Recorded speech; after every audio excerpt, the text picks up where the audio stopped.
praise and esteem and honor to the Most High Yah by way of His Son Yahushua HaMashiach and John 5:39. Y'all can go ahead and already set y'all some markers in places for Ezekiel 38 and 39 and Joel chapter 2 and Joel chapter 3. You can get you some Daniel 12 while you're at it. We probably finna go to Daniel 12 off the rip.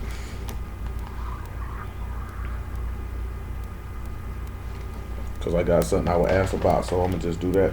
It'll lead to what I got to do tomorrow anyway. 5:39. Search the scriptures, for in them you think you have eternal life, and they are they which testify of me. And you will not come to me that you might have life. I receive not honor from men, but I know you that you have not the love of Elohim in you. I come in my Father's name, and you receive me not. If another shall come in his own name, him you will receive. How can you believe which receive honor one of another, and seek not the honor that comes from Elohim only? Let's go to Daniel 12. I think we did go over this not too long ago, when we talked about when that dude had gave that horrendous explanation on some things. But I'm just reiterating real fast, along with a couple other things. Daniel chapter 12. I want you to grab on verse 4. He said, "But thou, O Daniel, shut up the words and seal the book, even to the time of the end. Many shall run to and fro, and knowledge shall be increased." So, when he sit back and you look at it, right, there's many people that make explanations on what he mean when he say that knowledge will be increased to the time of the end. A lot of people feel like that's this time that we in, because they feel like knowledge is being increased. Knowledge is not actually being increased at this time. So we're going to sit back and look at something. When we look at the time of the end, the word is katz, and it just means end or end of a time of or end of space. Now, hold on. So when you see time of end, that doesn't necessarily mean our time. It means a time or event or a season. That's it. So we got to reconcile what that means so you can get an understanding of what that would mean. I need you to come to... because in certain instances, latter times means the end. And then sometimes it means a particular time period.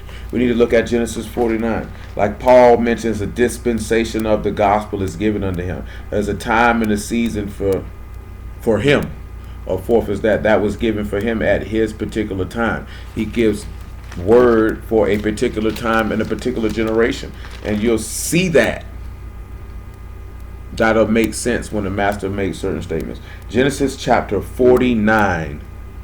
And verse 1. To see, because Genesis 49 is a Hebrew Israelites' favorite thing to look at. This is what it says, right? "And Jacob called unto his sons and said, Gather yourselves together, that I may tell you that which shall befall you in the last days." Now the word is akareth, and that means after, part, end, issue, an event, or latter time, prophetic for future time. And that's for the phrase, not days, but for last. And then you know what days is, that's yom. So he begins to talk about the blessing that he gave to his sons. Now we went over this before, and I'm not finna go through all of these tribes before, but I'll just pick one. When we look at, and to show you the difference of, you got of latter days can be in when Hamashiach come back and when he came in the flesh and he was killed. So that you can understand, when you see end of days, latter days, that if you see that, it's either referring to his death or his return. And you got to be skilled enough to know the difference to be able to delineate between the two. So let's see. We know from verse 14 with Issachar couching down between two burdens, he laid his shoulder to bear. He saw rest was good. We know that that's when he was killed.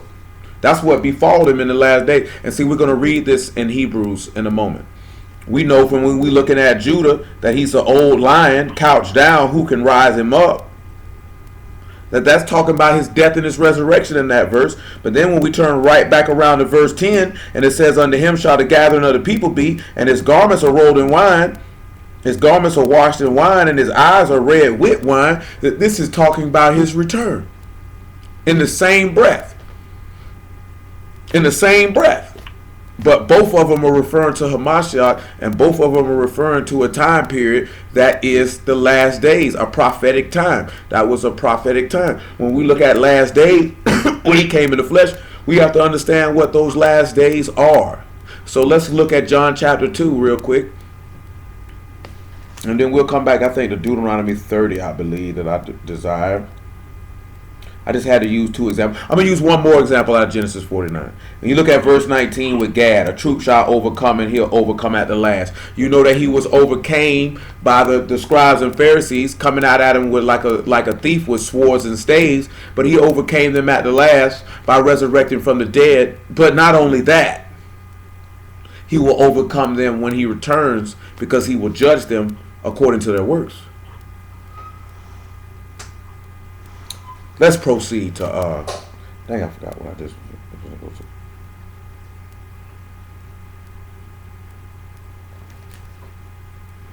Oh, come over to Deuteronomy 30. I just forgot this that fast. You know I'm getting old, man. Let me see what Deuteronomy 30 says. Deuteronomy 30 is what I want. Where it mentions latter times. Because that's just been ringing in my head since I just talked about this here. So you got to know the difference between latter times and these times, and then you can get an understanding and you can know the difference, and then you won't automatically see latter times and automatically think that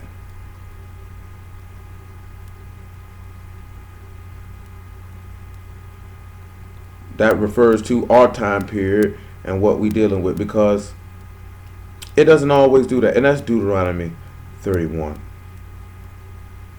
As a matter of fact, we're gonna go look at we're gonna look at quite a few of them. Get a little understanding on the matter. So let's go to Deuteronomy 31.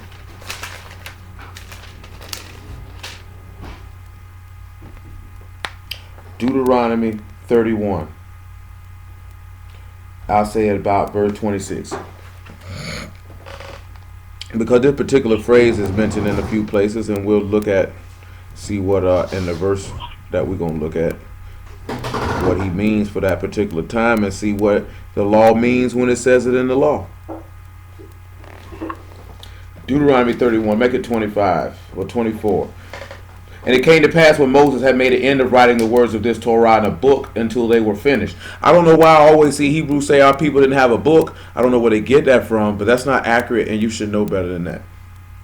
That Moses commanded the Levites which bear the ark of the covenant of Yahuwah, saying, take this book of the Torah and put it inside the ark of the covenant of Yahuwah your Elohim, that it may be there for a witness against thee. For I know thy rebellion and thy stiff neck. Behold, while I am yet alive with you this day, you have been rebellious against Yahuwah, and how much more after my death? Gather unto me all the elders of your tribes and your officers, that I may speak these words in their ears, and cause Shamahim and Arats to record against them. For I know that after my death you will utterly corrupt yourselves, and turn aside from the way which I have commanded you, and evil will befall you in the latter days, because you will do evil in the sight of Yahuwah to provoke him to anger through the work of your hands. And Moses spake in the ears of all the congregation of Yasharal and the words of this song until they were ended. Now, this is an end of a prophetic event for a future time. So does this evil necessarily mean that this is referring to our time period? No. Because he just plainly stated, he said, I know that evil will befall you in the latter days, because you will do evil in the sight of Yah. Well, when did that evil befall them? Let's look at 2 Kings chapter 17, and you can see when this evil befall them that Moses was prophesying of. Moses was speaking of another time, not a time that actually dealing with our time.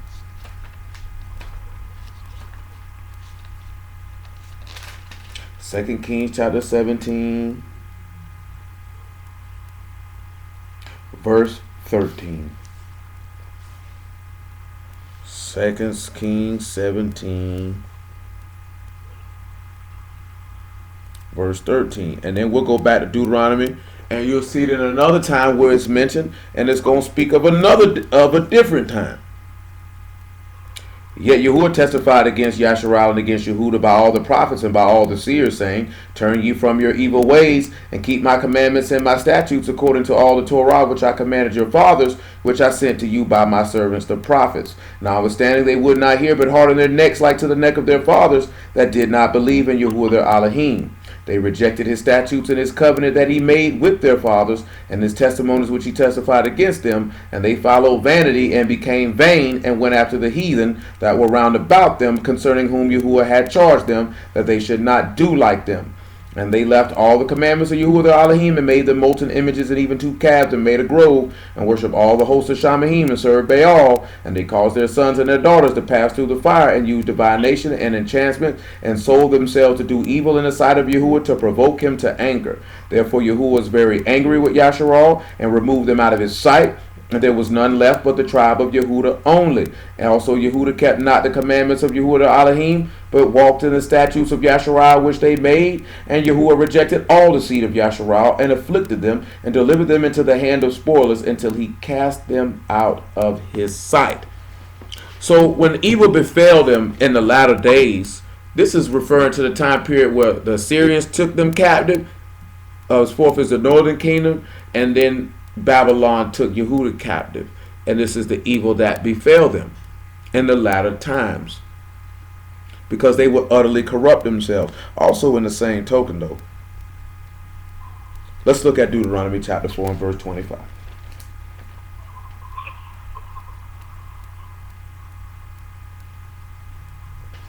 Just don't read latter times or latter days and just automatically it means that it assumes the odd time. It doesn't necessarily mean that every time. Not every time. Sometimes it does, but not every time. Make it verse 24. Make it verse 23. Deuteronomy 4 and 23. Take heed unto yourselves, lest you forget the covenant of Yahuwah your Elohim. That's one of the things that I think the bigger mistake that our people make. As we do not take heed to ourselves, and we forget this man's covenant. What causes us to forget this covenant? It be the cares and affairs of this life, and the deceitfulness of riches will cause us to forget this man's covenant. All the other things that we allow to get in the way, all the things that your heart is going after and is concerned with, and you haven't taken heed. The word take heed is simply shamar. You know what that means? That means to give heed, to keep, to guard and observe, and to have charge of, and to keep watch and to protect. Remember what the writer of the Epistle of Hebrews told you. Take the more earnest heed to the things that you have heard, lest they slip. See, if you don't take heed to this man covenant can slip right out of your hands. And because you did not like to retain him in your knowledge, he will give you over to a reprobate mind. You have to keep that in perspective. Also consider how we read Deuteronomy 30. And he said, put this Torah in the Ark of the Covenant to be a witness against you.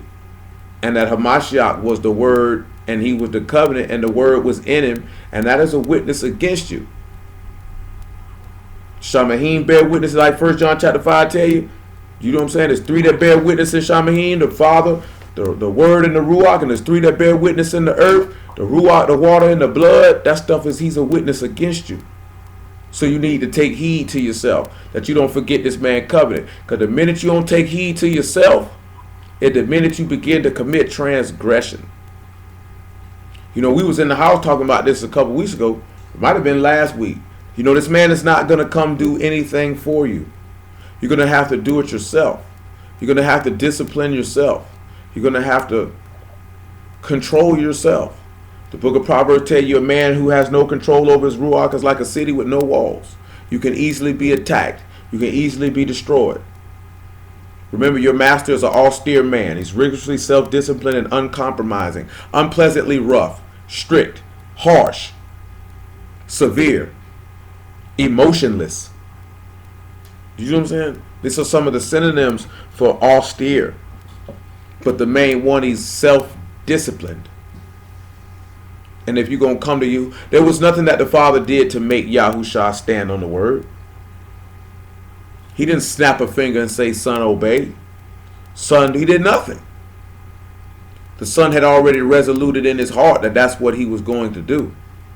And he was going to hold to it even unto the death. That's what we were talking about last night, about enduring and having joy for the thing that was set before you, to be changed to fine gold. You have to already have it made up in your mind that this is what you're going to do, even at the cost of your life. Everyone has not made that choice and that decision, and we look for someone else to do it for us because we don't want to take accountability. This is why Moses is telling you, you need to take heed. He didn't say y'all was going to come do it. He said you need to take heed lest you forget this man's covenant. You need to guard and protect and observe this man's word. That's your job. He ain't going to do your job for you.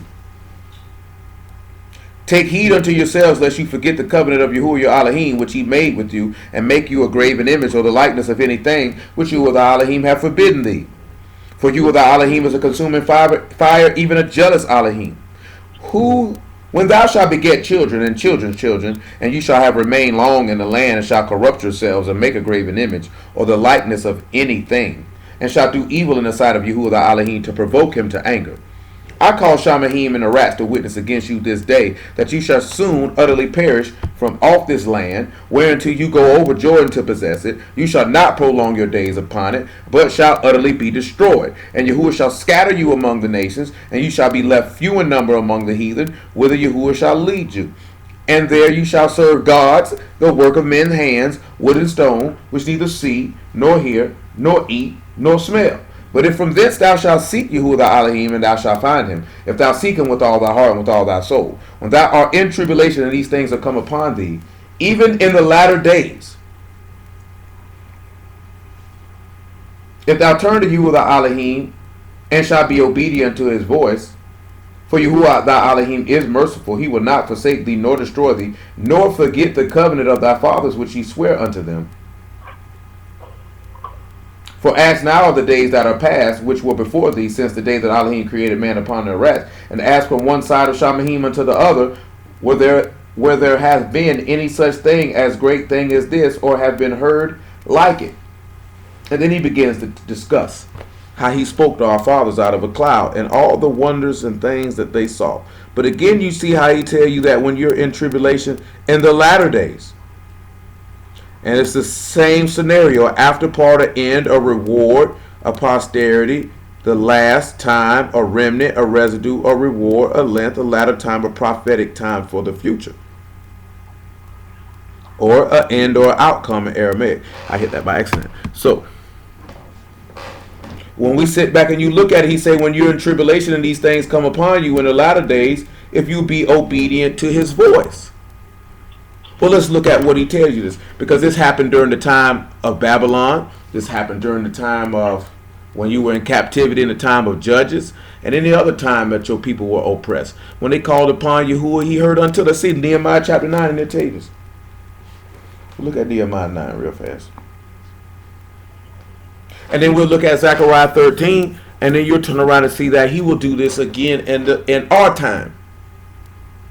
That's what Paul, when you see dispensation of the gospel, there's certain things that go down at certain times. This is why the master made those statements when he said your generation, because these certain things would have happened in their time. That's why the people will walk around looking for him, because they knew he was supposed to show up during their time. So we're just trying to get you to understand and know when you see latter times, it doesn't necessarily mean last days like when he come back.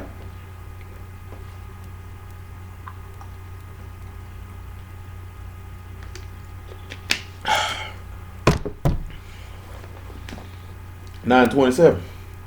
Make it $9.26. Nevertheless, they were disobedient and rebelled against thee, and cast thy Torah behind their backs, and slew thy prophets, which testified against them, to turn them to thee, and they wrought great provocation. So again, I always tell y'all this here, and you see, don't think that these people gonna let those who preaching against the people live. Why do you think dudes want to make the gospel all about being Israel? Why do you think dudes always want to talk about let's be unified? Nobody don't want to actually preach a gospel that will testify against the people, that'll cause the people to want to harm them. See, it's like this here, they want to have kid gloves with Israelites, because don't nobody want to deal with that hard truth that who's really preaching the word to the point that is angering people. Because Paul say, am I your enemy because I tell you the truth?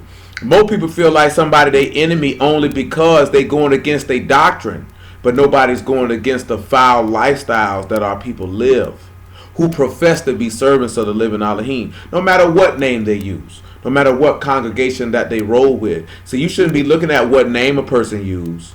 I wouldn't care if they said Ahai, Yahuwah, Yahweh, Yahweh. That you don't even get caught up on that. Whether it's Yeshaya or Yahusha or Yahshua or Yahweh, you don't need to get caught up on that. Does it give you an inkling of possibly what type of time they're on? Yeah. But you don't even need to look at that. You don't even need to look at, you can look at what organization, congregation, camp, whatever you want to call it, they're affiliated with. Because 9 times out of 10, you can know what it is that they're being taught. But that man told you to look at the fruits. He didn't tell you to look at the organization. He didn't tell you to look at the name. Those things have their place. But you have to look at what individuals are doing, how they living. And that's what's going to show it, and that's what's going to tell it. And then when you begin to speak, okay, I'll put it to you this way. Just because I had the conversation with the other day. If you listen to Strangers from a Strange Land, the concept of it is, you know what I'm saying? We the people. Wake up the people. You need to know, you know what I'm saying? Return back to your God. We the people. Get your culture, your heritage. You listen to Meet Your Connect, and it's more by, well, you going to hell if you're not right. I got to get myself right. I got to be right to be at this feast. I'm fiending for this man's essence and his power and his ruach so that I may live. I forsake sin. I don't condone sin. A completely, totally different message. A message that actually needs to be heard, that the people need to hear, because nobody's telling the people that. So all they're telling them is that they are Hebrew. This is emboldens them every day. It makes them stronger and stronger and stronger. And they feel content in the state that they're in. This is why you see the same vain arguments and discussions on a regular basis. When you turn around and you come at it and you pinpoint the sin and the inaccuracy of living and the selfishness and the pride and the conceit and the arrogancy. You know, Proverbs 8 and 13 tell you that the fear of Yahuwah is the 8 pride and arrogancy. So we see our people have that. So the fear of Yahuwah cannot be present. If you point that out, someone may want to kill you. Do you know what I'm saying? I'm telling y'all, I told you before, man, I'll be real with you. If dudes knew that they wouldn't go to prison, it's a lot of people who preaching the word would already be dead. They just know they don't want to go to prison. For whatever reason. You know what I'm saying? I ain't even trying to be on no fun and just cracking a joke. I'm talking about for whatever reason. People have multitudes of reasons for not wanting to go to prison. But at the end of the day, dudes don't want to go to prison. Do you know what I'm saying? Because if we was in the land or in times past, you could stone somebody for... Ain't what nobody going to lock them up for killing Paul. They stoned Paul. You got to remember that. He got back up and went to preaching. Nobody went to jail for that. There was nobody that locked them up. There was nobody for them to call and say, officer, they just stoned the man over here on 18th and Lenox. No, ain't none of that. You just dead. That man sat back and he just told you they slew your prophets. You think they not going to do that again? Your people? You think they're not going? How you read a whole book where it tell you people killed all the people that was sent unto them, and now in quote unquote 2017, these niggas wouldn't do that again? The same people? You think it's the same people that's stiff-necked and rebellious and disobedient, but they ain't gonna kill their prophets though. They're not gonna kill the people who testifying against them to turn them back to Yahuwah. They're not gonna kill them. See, they gonna see the white man gonna do it. See, Esau gonna do it. The Arabs gonna do it. Not black people. You got to be, you tripping. You not reading, and clearly you don't believe what you reading. When you reading it, if you think that that's not gonna happen, because he told his apostles clearly they will kill you and think they do Elohim service. How is a heathen? How is an infidel gonna kill you and think he doing Yah service? He don't even believe in Yah, so how would he think he be doing them service?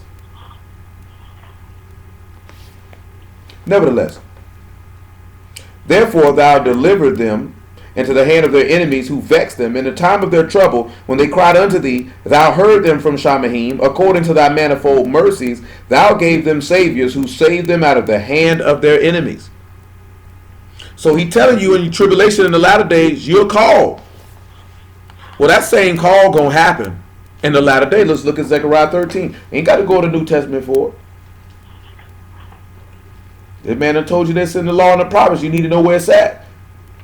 I know most of y'all probably a little bit more familiar with the New Testament anyway, because we look at it a lot anyway. But sometimes you got to come back over here to where the foundation of the New Testament is rooted from, so you know where this stuff come from. So when you read it, it makes a lot more sense. You gotta sit back and realize too, right? And we'll look at 2 Timothy chapter 4 or 1 Timothy chapter 4 when he tell you about latter times. Because that's a prophetic time in the future. What you can look at it is, and you can see that that's in our time.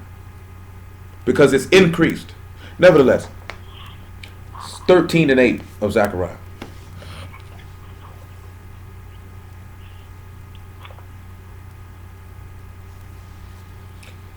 And it shall come to pass that in all the land, saith Yahuwah, 2 parts therein shall be cut off and die, but the third part shall be left therein. And I will bring the third part through the fire, and will refine them as silver is refined, and will try them as gold is tried. And they shall call on my name, and I will hear them, and I will say, it is my people. And they shall say, Yahuwah is my Elohim. Now, well, we're going to sit back before we go in further. Let me get Miss Matthew 24. Because he say a third of you, but before we read Matthew 24, let's get Revelation 3 and 10.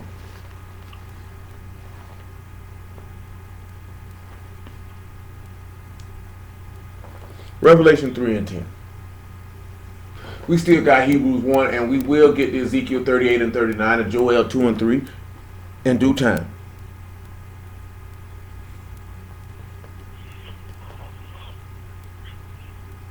Revelation 3 and 10.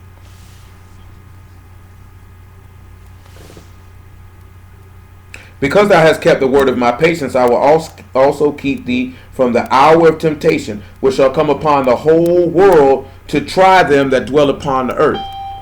Hold on. Hello? Hello? So he said, son, what's up?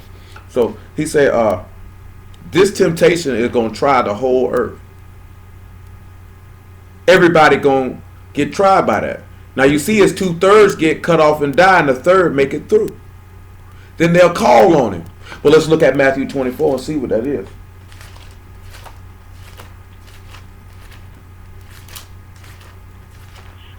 So remember now, we're looking at the difference of, so far what we done seen in latter times. When you look at latter times, latter days, you see that one can be the master's death, or him coming in the flesh. One can be his return, and the other we see is referring to us going into captivity. Now we have others in Daniel. Now we're not going to be able to hit every last one of them. And we have some in Jeremiah, which is referring to something that happened to Moab. But you just always have to remember that latter times is just a prophecy at another time.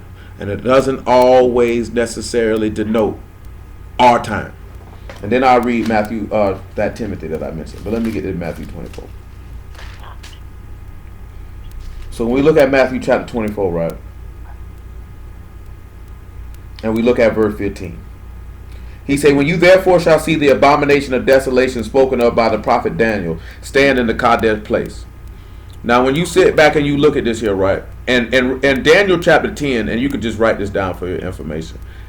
In about verse 14, he tells him that the vision that he was getting was for the latter days, and it was for many days.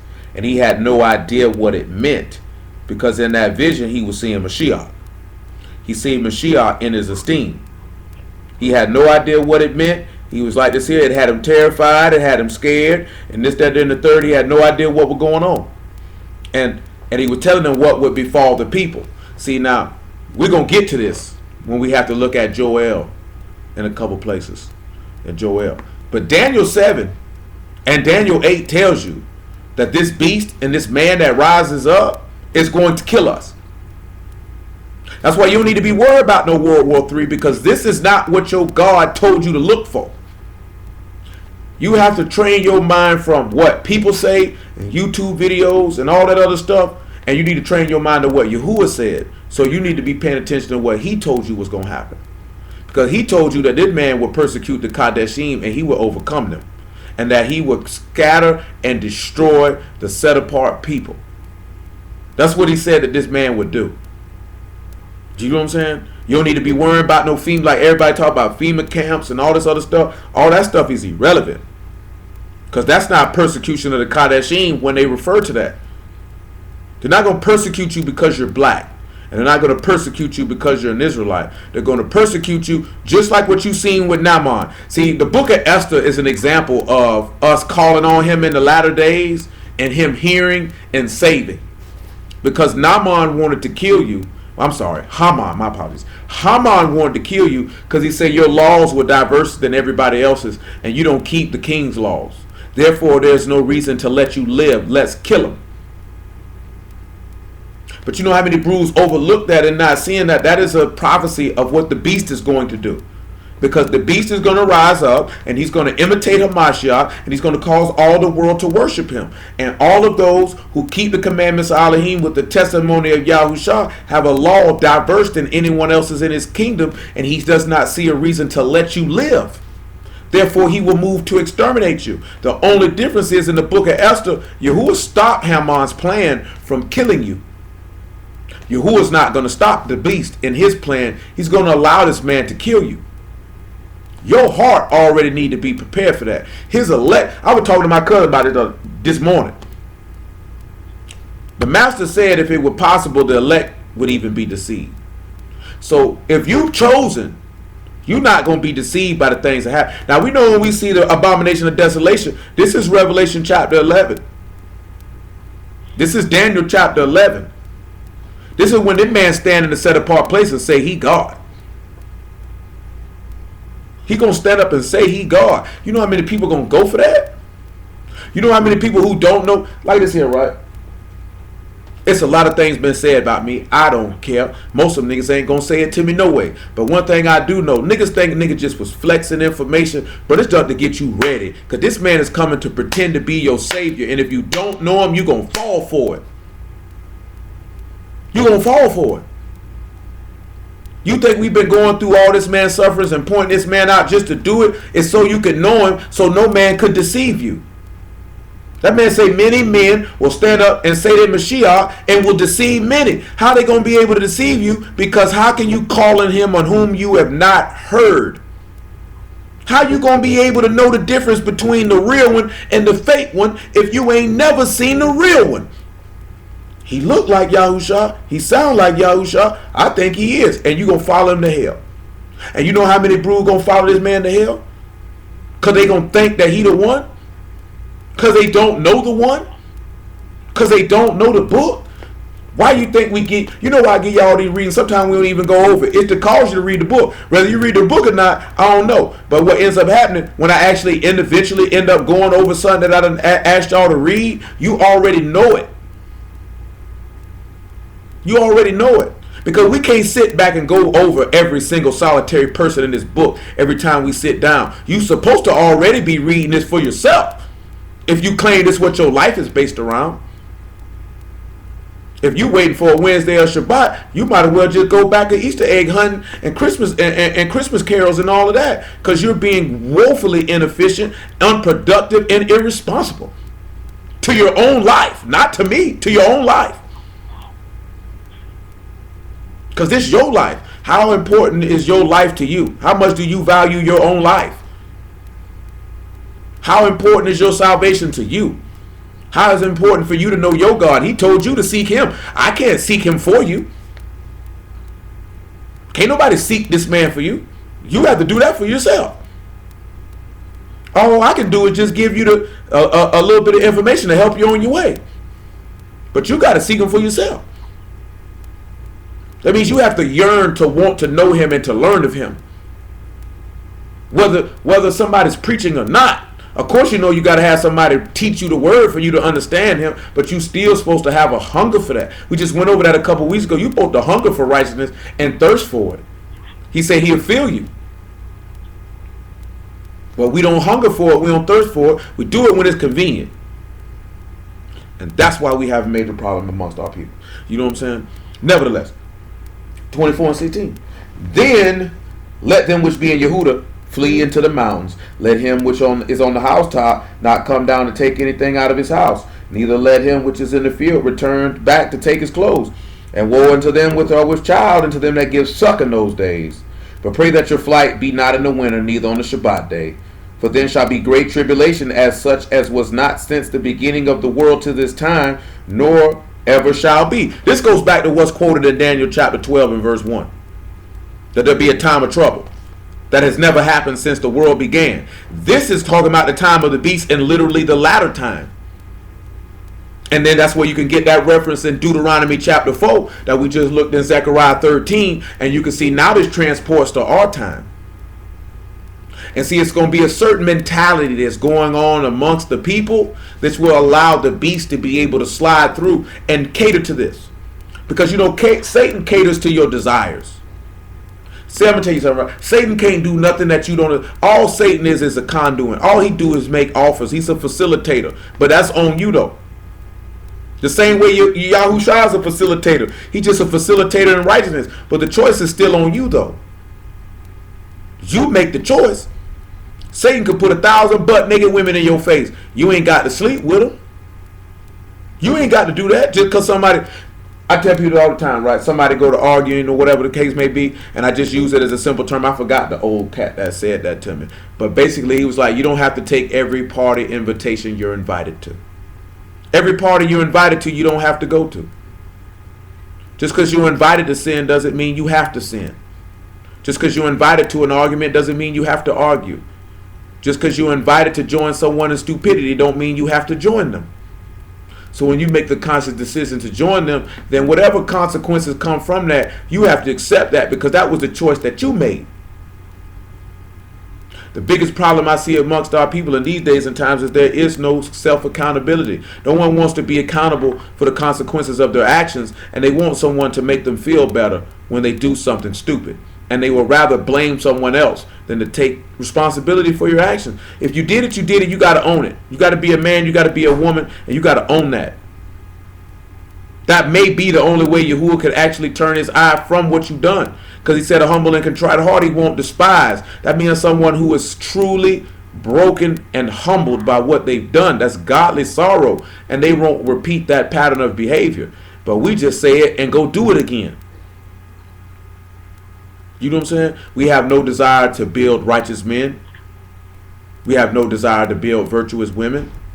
We just want to play dress up and pretend. Just like you did every first day of the week, you want to turn around and do it on the 7th day of the week. Pump fake it. And that man sees straight through that. And there's no need for that. Because if you ain't going to do it all the way, just don't do it. Don't play with it. Just go do what you want to do. Nevertheless, except those days should be shortened. There shall no flesh be saved, but for the elect's sake, those days shall be shortened.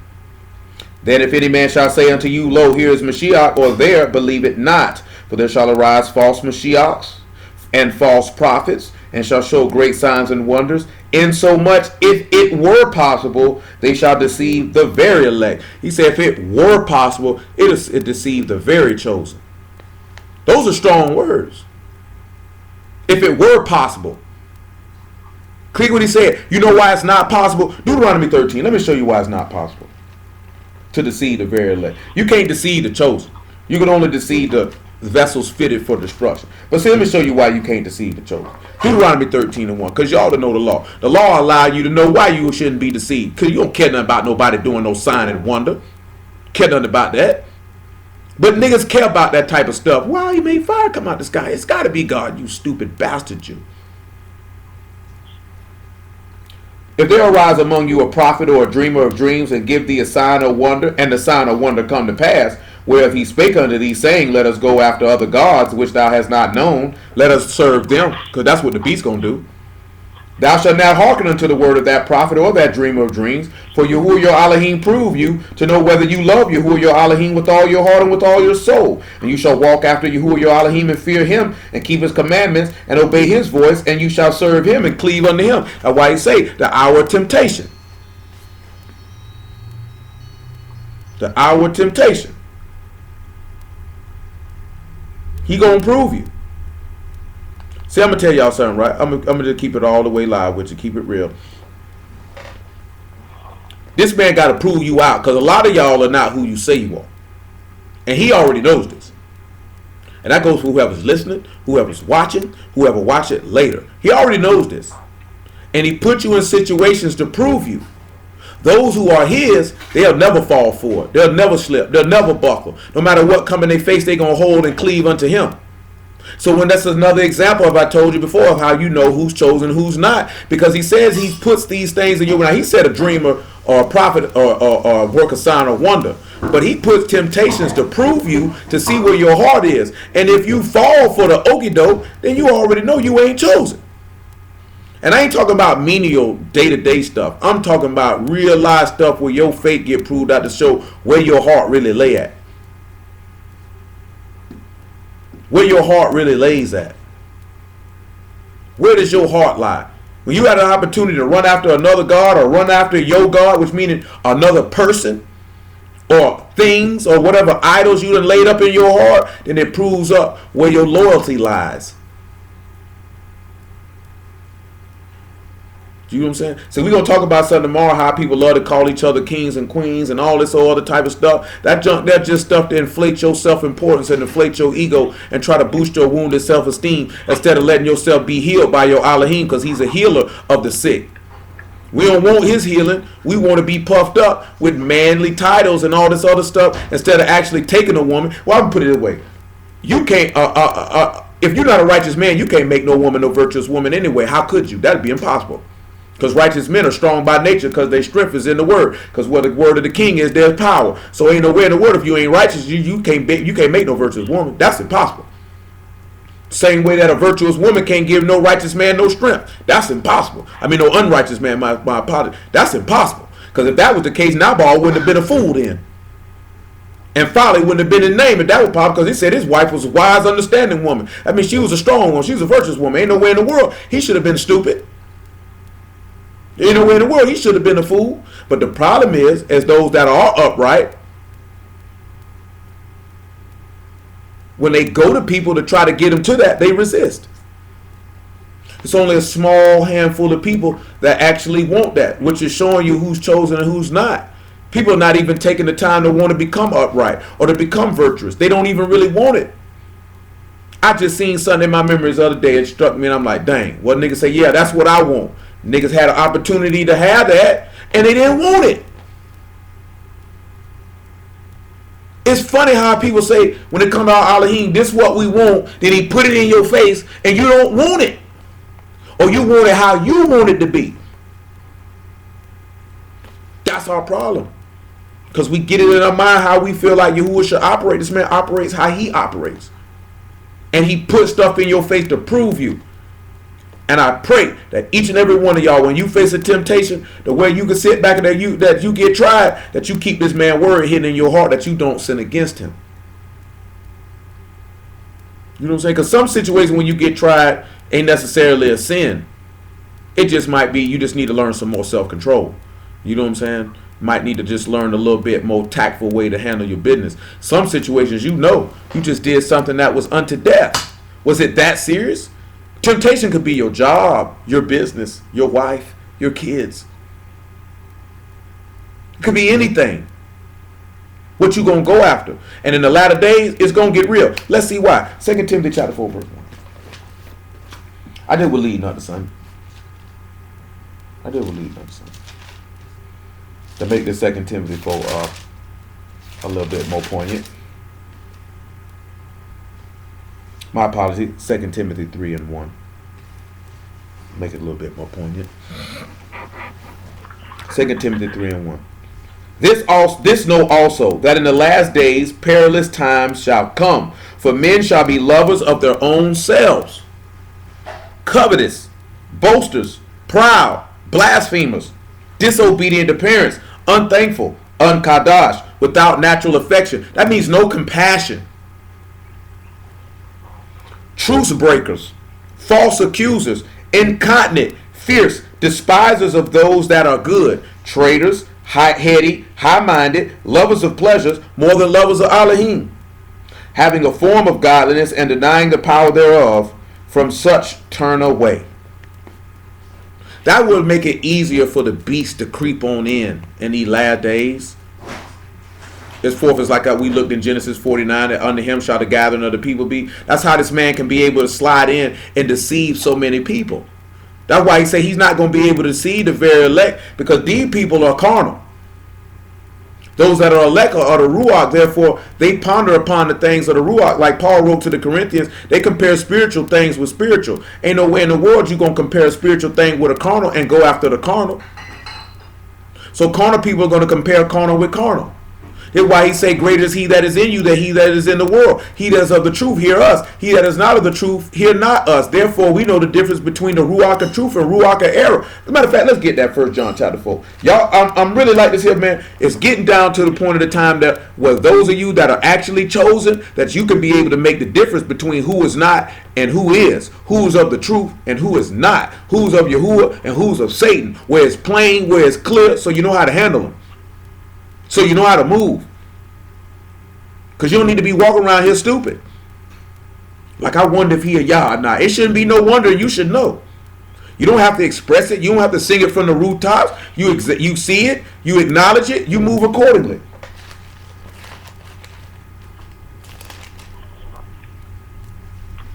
First John chapter 4, right? Verse 4. Because I got to get ready to get into the root of the matter. It ain't number 942. You have Elohim, little children, and have overcome them, because greater is he that is in you than he that is in the world. They are of the world, therefore they speak they of the world. The world hear them. We are of Elohim. He that know Elohim, hear us. He that is not of Elohim, hear not us. Hereby know we the Ruach of truth and the Ruach of error. That's just plain. You want to know why you see certain instances in the book where some people believe the word that was preached and some didn't? He said the same gospel was preached unto them as well as unto us, but the word did not profit them which heard it, not being mixed in the faith, not being mixed with the faith of them that heard it. Some people are not of the truth. Some people are not of Yahuwah. You're going to have to accept it. Just going to have to accept it.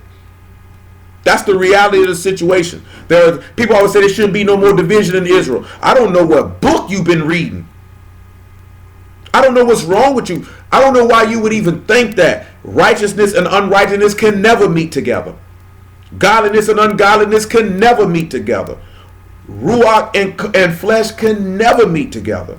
Good and evil can never meet together. A good tree can't bring forth good evil fruit, and an evil tree can't bring forth no good fruit. And neither can any of these things meet together, because they are opposed against one another.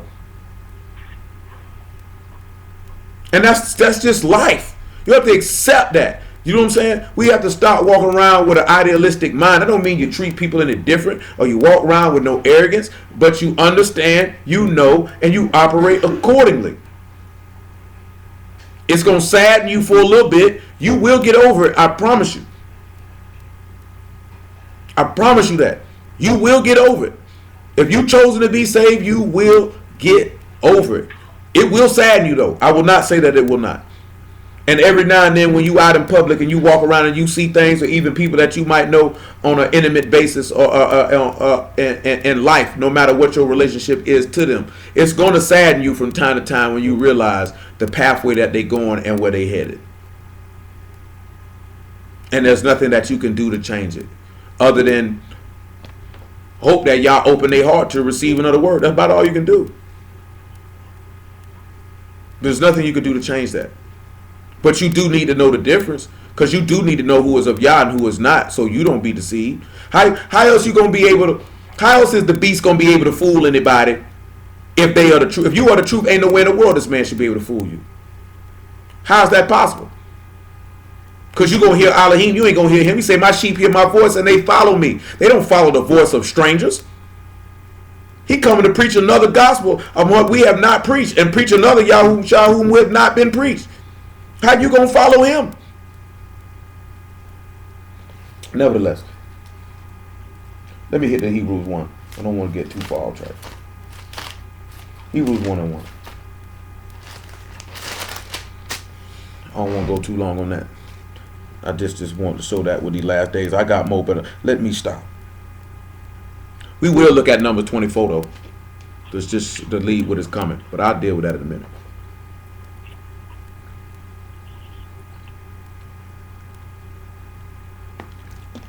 Hebrews 1:1. Elohim, who at sundry times and in divers manners spake in times past unto the fathers by the prophets, having these last days spoken to us by his Son, whom he have appointed heir of all things, by whom also he had made the worlds. Now remember, we read in Genesis 49, he said, let me tell you what shall befall you in the last days. He told Judah what would befall him. He told him he'd be killed, resurrected, and come back and kill everybody. He told Issachar that he would die. He'd bear responsibility. Told Gad he'd be overcome, but he'd resurrect and overcome him last. And we didn't hit everybody. So like I said, it shows you the difference between the two. And we've also seen that some of these things reference our captivity and us calling upon him to be delivered from said captivity. And that it can point to certain dispensation of times. So you have to be able to know the dispensation of time that it's referring to. And all you just have to do is just examine the text and see. Search these things and see if they are so. Read Deuteronomy 4 and see if it's so. See if it lines up. See Deuteronomy 31, see if it lines up. Let's look at number 24 though. Matter of fact, don't worry about number 24. Come back to Daniel 12. We need to get to what we got to get to.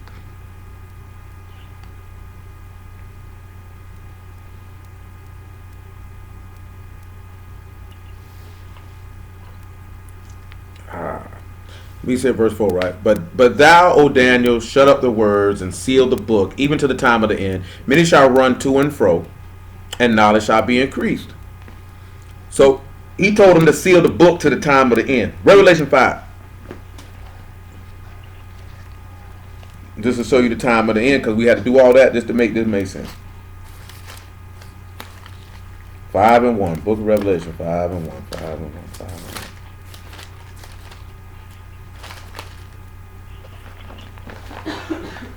And I sat, that hurt so bad. And I sat in the right hand of him that sat on the throne of a book, sat on the throne. I saw in the right hand of him that sat on the throne a book written within on the backside and sealed with 7 seals. Always remember that Moses went up to the mount and got the stone tablets, and they were written on both sides. And you see sitting at the right hand, and you know this is Mashiach sitting at his right hand. And he has a book written inside and out, but it's got 7 seals. Remember, those 7 seals are representative of those 7 ruachs in Isaiah 11. And I saw a strong Malachim proclaim with a loud voice, who is worthy to open the book and to loose the seals thereof? No man in Shamahim, nor in the rats, nor under the rats, was able to open the book, neither to look thereon. And I wept much, because no man was found worthy to open and read the book, neither to look thereon. And one of the elders saith unto me, weep not, behold, the Lion of the tribe of Yehudah, the root of Daoud, have prevailed to open the book, and to loose the 7 seals thereof. And behold, lo, in the midst of the throne and of the 4 beasts, in the midst of the elders stood a lamb as it had been slain, having 7 horns and 7 eyes, which are the 7 ruachs of Elohim, sent forth into all their wraths. And he came and took the book out of the right hand of him that sat upon the throne. And when he had taken the book, the 4 beasts and the 24 elders fell down before the Lamb, having every one of them harps and golden vials, full of odors, which are the prayers of the Kadeshim. And they sung a new song, saying, Thou art worthy to take the book and to open the seals thereof, for thou wast slain and hast redeemed us to Elohim by thy blood out of every kindred, tongue, and people and nation. Now, when we sit back and again, it's referring to those. Let's look at Isaiah 11, and you could just see that those 7 ruachs, those 7 seals, what they representative of. The last one being judgment, because that's not mentioned.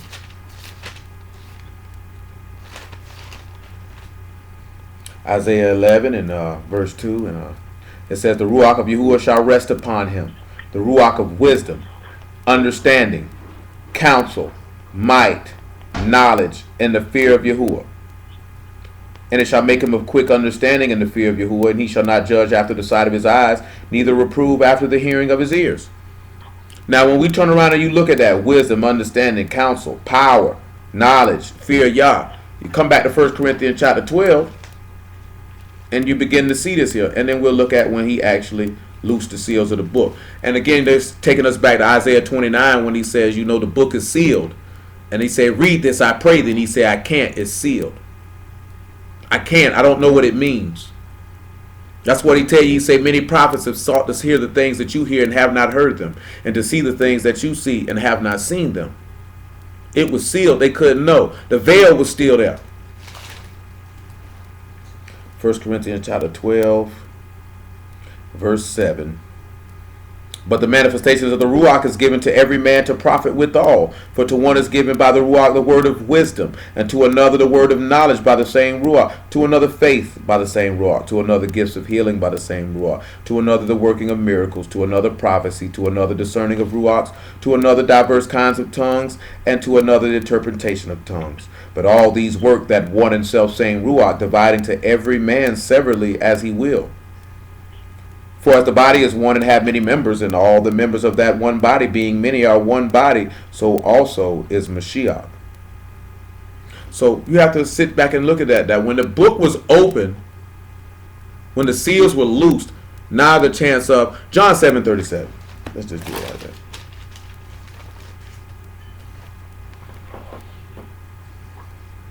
John 7:37.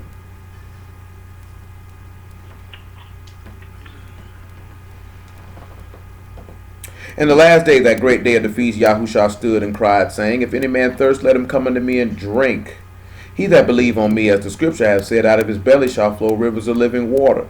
But this spake he of the Ruach, which they that believe on him should receive. For the Ruach HaKadosh was not yet given, because that Yahushua was not yet esteemed. He wasn't yet esteemed, so therefore it wasn't possible for the seals to be broken and for these ruachs to be given. This is what he means when he says knowledge shall be increased. So when you go back and you look in Daniel 12 and he say many shall run to and fro and knowledge shall be increased, what was the knowledge that was increased? Well, let's look and see in Luke chapter 24 and verse 44, and then we'll go to Romans chapter 16 and you can see what knowledge was increased. Because you'll see that the knowledge of Elohim had been increased. Matter of fact, before we read Luke 24, John chapter 6 and verse 44.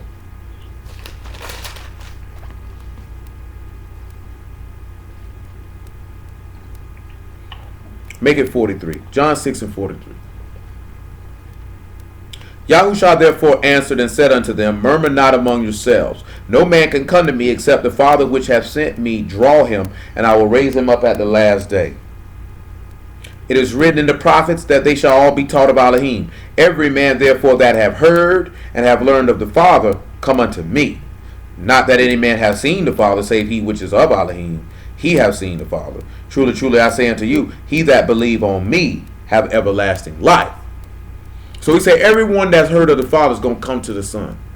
So the only way you would have heard of the Father is that you would have to know the law and the prophets. Because if you knew the law and the prophets, then you would see the Son.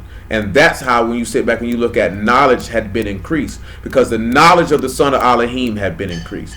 Now the knowledge of the plan of salvation has been sealed and all men can know it. Because from the foundation of the world, this was not known. And we're going to see that in a moment. Luke chapter 24, verse 44. And this goes back to what we had been talking about during Passover. During unleavened bread, which was how the Lamb was slain from the foundation of the world, and how people's names were written in the book of life of the Lamb from the foundation of the world. Well, this information of the Lamb was not known. This is why he had to go preach to the Ruachs in prison. They didn't know it. When this man died and resurrected from the dead, knowledge increased at that point, because now the whole book had been unloosed, unsealed. The binds had been broken. And Shamahim and in Aras, that you might be able to save your soul and to quicken it and to be quenched with living water. That's why we take the time to even point this man out and to see things and understand things. Sometimes it might come off when we hear people say stupid, and it's really stupid things that be offensive to what we believe, and we might be a little abrasive and harsh with it when we speak on those things while we going through manifesting something. But at the end of the day, it's for you to know your Elohim. It's for you to know your Savior, so that you cannot be deceived, and that your faith and hope rest in Elohim and not in man. You know what I'm saying? Most people's problem is their faith rests in man and not in Elohim. You know what I'm saying? I tell you this here. I ain't never pointed you no direction to have no faith in me. I'm just but dust and ashes like you are. Now, you can't control what people do on their own volition because most people just want to put their hope and trust in people. Which it's nothing wrong with having your hope and trust in people as them being a person, because you're going to have hope and expectations of someone who you trust, that they're going to do certain things that you expect them to do. That's natural in life. You have hope and expectations for your children. I would hope you have hope and expectations for your wife or for your husband. You know what I'm saying?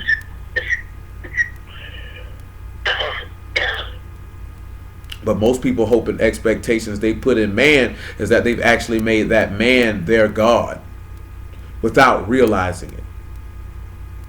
You know what I'm saying? Some people do it by nature. And I think the reason why we get to that point is because that's what Western frame of mind of thinking has crafted for us.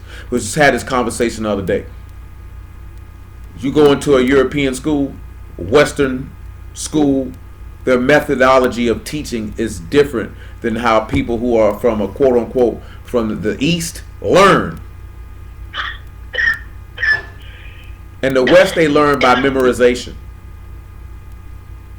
You know what I'm saying? Sit here, listen, memorize. But that's not how Hebrew children learn. That's not how black people learn. That's why they get bored in these classrooms. That's why they act out. That's why they skip school. That's why they're not enthused by it. You know what I'm saying? That's why you see a disparity. Like you see more black girls go to college. You know what I'm saying? Do things of that nature. Because they just buckle down and do what it is that they have to do. When most black males, they are bored. They don't care for it. They don't have a desire for any of it. Because most of them don't want to conform to be what this society wants us to be, which is to become Caucasian and lose our identity in the midst of quote unquote being successful and moving up the ladder and getting these people degrees and things of this nature. This is how most young black males feel while they're in these people's school system, and they rebel against it. Some are just stupid. They're just not very, very intelligent people. You know what I'm saying? But most of them aren't, though. Most of those young men are very intelligent young men, and they just don't have any desire to be a part of that school system or that methodology of learning, and they reject it and flee from it. Because it doesn't profit them, it doesn't serve them.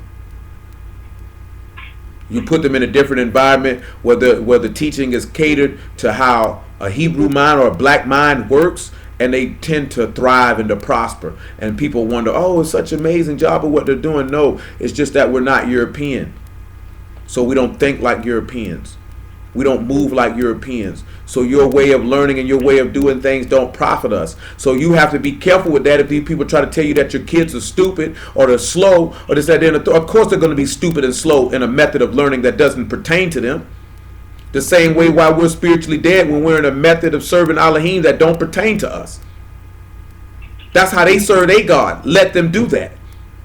We don't serve ours like that, and we have to know the difference.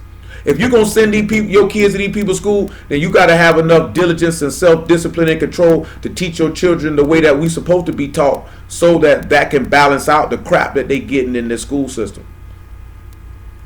So they can know the difference between the two. Because that school system's not going to challenge your child. You have to do that. Our biggest problem is we put that responsibility in the hands of other people and are shocked when our children come back home dumb. That responsibility lies with us. It doesn't lie with other people. We should not be expecting our enemies to teach our children properly. We shouldn't have that manner level of trust and confidence in them that they would see that it would be beneficial, that your child would be on par with them to compete with them in a global market. We don't think like that. Why would I make someone I look at to be subhuman, who is truly in my mind frame a servant to me, make them on par and level with me to compete with me? That doesn't make any sense. This is why these people don't respect us. This is why they laugh at us. So you think they just laugh at you because you got funny color hair weave or you sag your pants, which they do. But they really laugh at how you go about handling your business, how you raise your children, and how you view people that you know despise you. And you trust the people that despise you. Nevertheless, Luke 24:44. And he said unto them, These are the words which I spake unto you while I was yet with you, that all things must be fulfilled which were written in the Torah of Moses, and in the prophets and in the Psalms concerning me. Then opened he their understanding that they might understand the scriptures. And he said unto them, Thus it is written, and thus it behooved Mashiach to suffer and to rise from the dead the third day, and that repentance and remission of sins should be preached in his name among all nations, beginning at Jerusalem. Romans chapter 16, verse 22.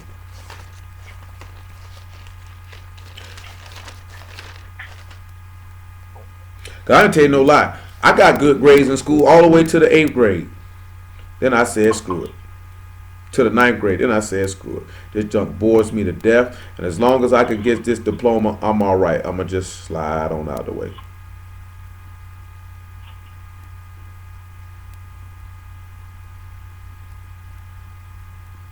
You know what I'm saying? That's how I felt. I ain't really care. You know what I'm saying? And plus, I knew what I wanted to do. It didn't really matter. But we have to sit back and realize that we have to instruct our own children. I'm not saying that you got to homeschool your kids. I mean, if you're able to do so, then by all means. You know what I'm saying? But you have to take an active role in that. And you know what I'm saying? And I know that sometimes y'all got a lot going on and you be tired and this, that, and the third. And that's understandable and that's reality. But you have to realize that once you produce these children, that your job in life is to prepare these children to face the world. And don't send them out there unprepared. And you're going to have to be honest with them. You know what I'm saying? Well, I know y'all be feeling like, they kids, they babies. Man, tell them the truth and tell them young. You know what I'm saying? Don't wait till you feel like they're at an age that they can understand it. Because you don't want to wait till they have an experience that you didn't prepare them for. Because you felt like they were too young for you to tell them about it. Especially if you got a boy. You need to go ahead and tell him. Boy, this world hates you. Don't sell him no lie. Just go ahead and tell him the truth. It's better to tell him the truth and get him mentally prepared for it than to tell him a lie and he be shocked when he find out the world is not what he thought it was. You know what I'm saying? You should tell your daughters too, but especially if you got a boy. You're going to have to go ahead and let him know. This whole world is designed to kill you and to destroy you. You need to tell him that. Because you know it's the truth. Why can we sit back and feel like we can have this conversation with adults, but you can't have it with your kids, though? There's no reason to keep them kids living in fantasy land. You're preparing them for adulthood. You need to prepare them early. I guarantee you, them other nations prepare their children for adulthood early. They don't wait till they're 9, 10 years old. They start preparing them from the womb. And if you go look in our history and our culture, we prepared our kids for adulthood from the womb. That's European thinking, where they tell you they too young for that. They don't understand. You want to wait. We didn't operate like that. You told them. You taught them. That man say teach this to your children when you walk through the house, when you rise up, when you lay down. Tell them the truth. Prepare them. That way, hopefully, they'll guard the word after they get older and they won't depart from it. But you got to tell them the truth, though, in every aspect of life. Don't lie to them and get them unprepared. The worst thing in the world, when I seen my cousin, when the first time she seen, when she dealt with quote unquote racism or discrimination firsthand, it threw her. She had never experienced before. Broke her heart because it was a friend who did it, not just some random person. It was a friend who did it. I had already experienced it when prepared wasn't a big deal. Or how she felt the first time the people followed her around the store thinking she was stealing. You know what I'm saying? You have to tell them that. You don't tell them to the point where they get in gender where they going to hate other people. But you have to give them the reality of the world that they live in and how they're viewed. Especially if you want them to follow in this. Telling you. We had a conversation the other day too, and this real talk, I feel like this my entire life. The most crucial time to teach a child is between the ages of 1 and 6.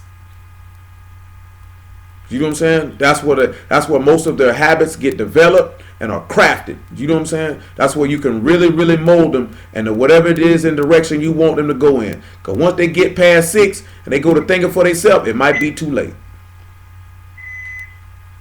You know what I'm saying? You can craft whatever attitudes and disciplines you can firmly get in. Any bad behavior you see in them, you got to wean it up out of them. Any certain type of character traits and disciplines you want to have in them, you need to stick them in them now, because they understand fully, and they will do it. If you're consistent with it, they will do it, and they will keep it for the rest of their life. But if you wait too long, it could get ugly. It could get ugly. Don't go by that what them white folk tell you. They too young to understand. You're never too young to understand. They understand very well.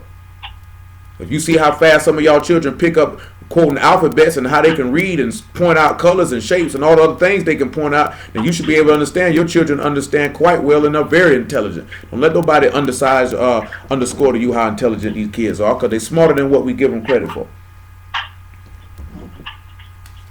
Romans 16 and 22.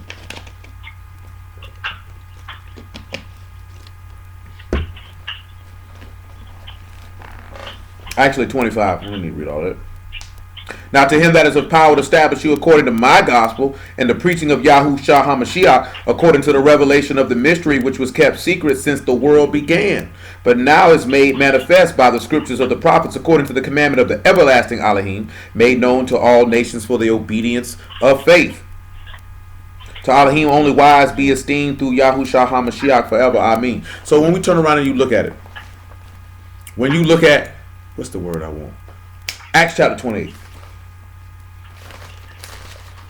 Once the mystery of Mashiach was revealed, knowledge increased and men were running to and fro preaching it throughout the four corners of the earth. They were dropping it. Paul was going everywhere. Barnabas, the apostles, it's everywhere, it's spreading, and that knowledge was increasing. Hold on, let me pull the word up on this here. Hold on. We got many, which is just many. That's Rob and to and fro. To go, to rove about, to go eagerly or quickly, or to run to and fro. And the word is shut. Also mariners, or to push forth, to travel.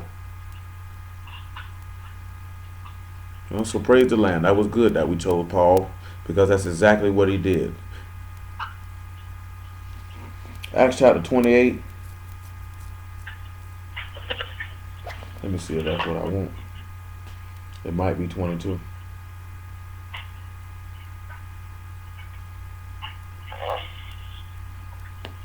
Let me see what Acts 22. Let me sit back and look at it. We talk about that sect of Nazarenes. Say it's very evil spoken of.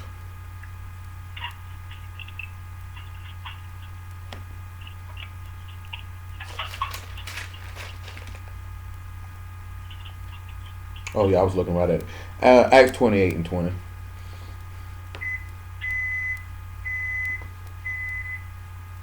For this cause, therefore, have I called for you, to see you and to speak with you, because that for the hope of Yasharal I am bound with this chain.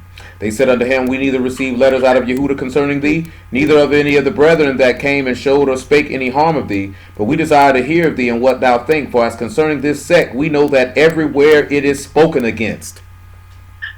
Say, everywhere it is spoken against. So you have to remember, right?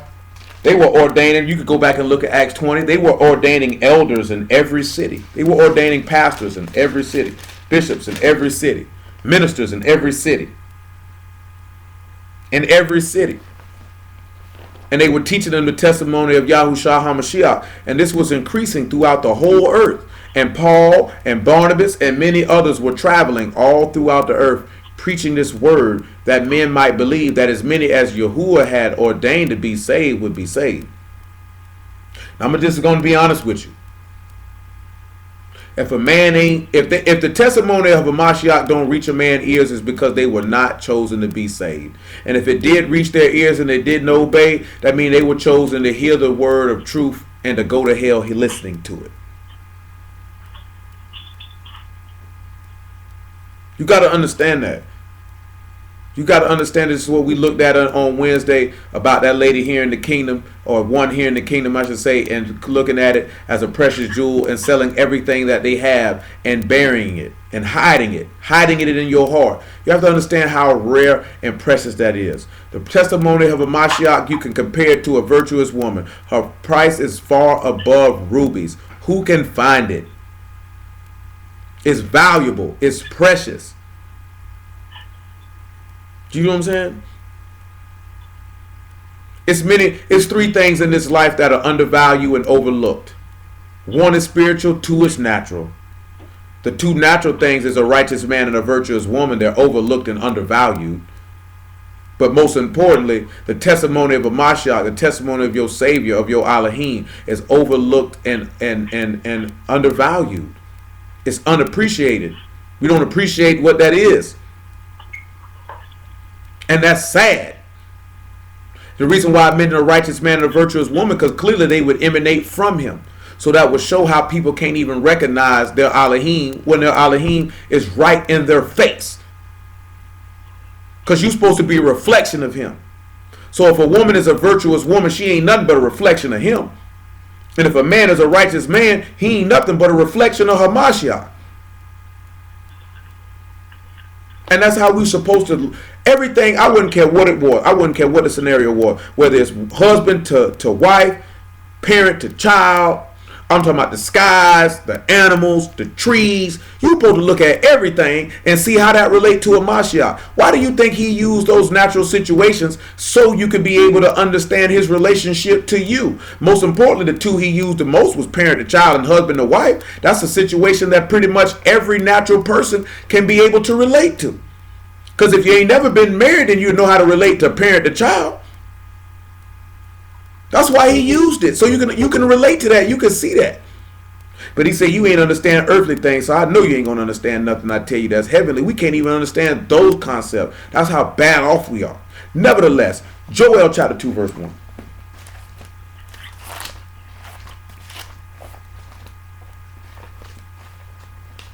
But praise the Lamb for the patience that he exhibits towards this people, because y'all knows we need it. Because we definitely are in a world of trouble. We definitely backwards. We definitely just not in a great place. We've been walking around blind for a long time. And we got a short period of time to get a whole lot in us. That's why I tell you we got to be very, very diligent. We went over some of this stuff in Joel chapter 2 not too long ago.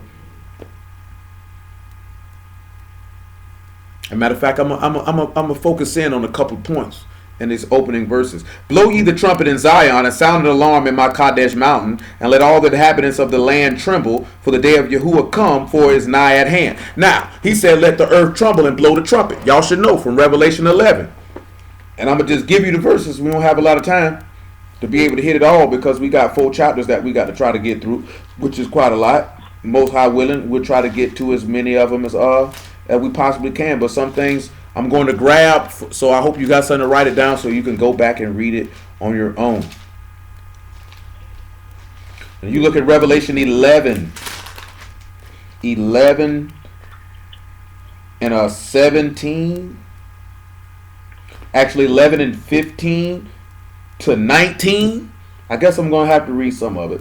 And the 7 Malachim sounded, and there were great voices in Shamahim, saying, the kingdoms of this world and the kingdoms of Yahuwah and of his Mashiach, and he shall reign forever and ever. And the 24 elders which sat before Elohim on their seats fell upon their faces and worshiped Elohim, saying, we give thee thanks, O Yahuwah, Elohim Almighty, which art and was and art to come, because thou hast taken to thee thy great power and hast reigned. And the nations were angry. Now keep that in mind. He said the nations were angry. And thy wrath is come in the time of the dead, that they should be judged. Thou should give reward unto thy servants the prophets, and to the Kadeshim, and to them that fear thy name, small and great, and should destroy them which destroy the earth. And the temple of Elohim was open in Shamahim, and there was seen in the temple the ark of this testament, and there were lightnings, and voices, and thunderings, and earthquakes, and a great hail. Revelation 16 tells you that there's a great earthquake that will split Babylon in half. Zechariah chapter 14 tells you there'll be an earthquake like in the time of Uzziah the king of Yasharal, or king of Yehuda. So when you turn around and you see in Joel that he'll cause the land to tremble, you can see why, because there will be an earthquake at the master's coming. You need to know that. So you need to know that about that in Revelation 11. You need to know that in Revelation 16 it tells you an earthquake. And you need to know that in Zechariah 14 and 3 that it tells you about an earthquake. If it's not verse 3, it's verse 4. But I believe it might be verse 5 actually. I think verse 4 tell you when he's going to land on the Mount of Olives, and verse 5 tell you about the earthquake and how the city going to split. So you got to understand that. Now, when you see that, when he say blow the trumpet, you know that that's the last trumpet. Blow the alarm. Why should you know that's important when it says blow an alarm? Let's look at Numbers chapter 10 so you can know why it's important when you hear the alarm.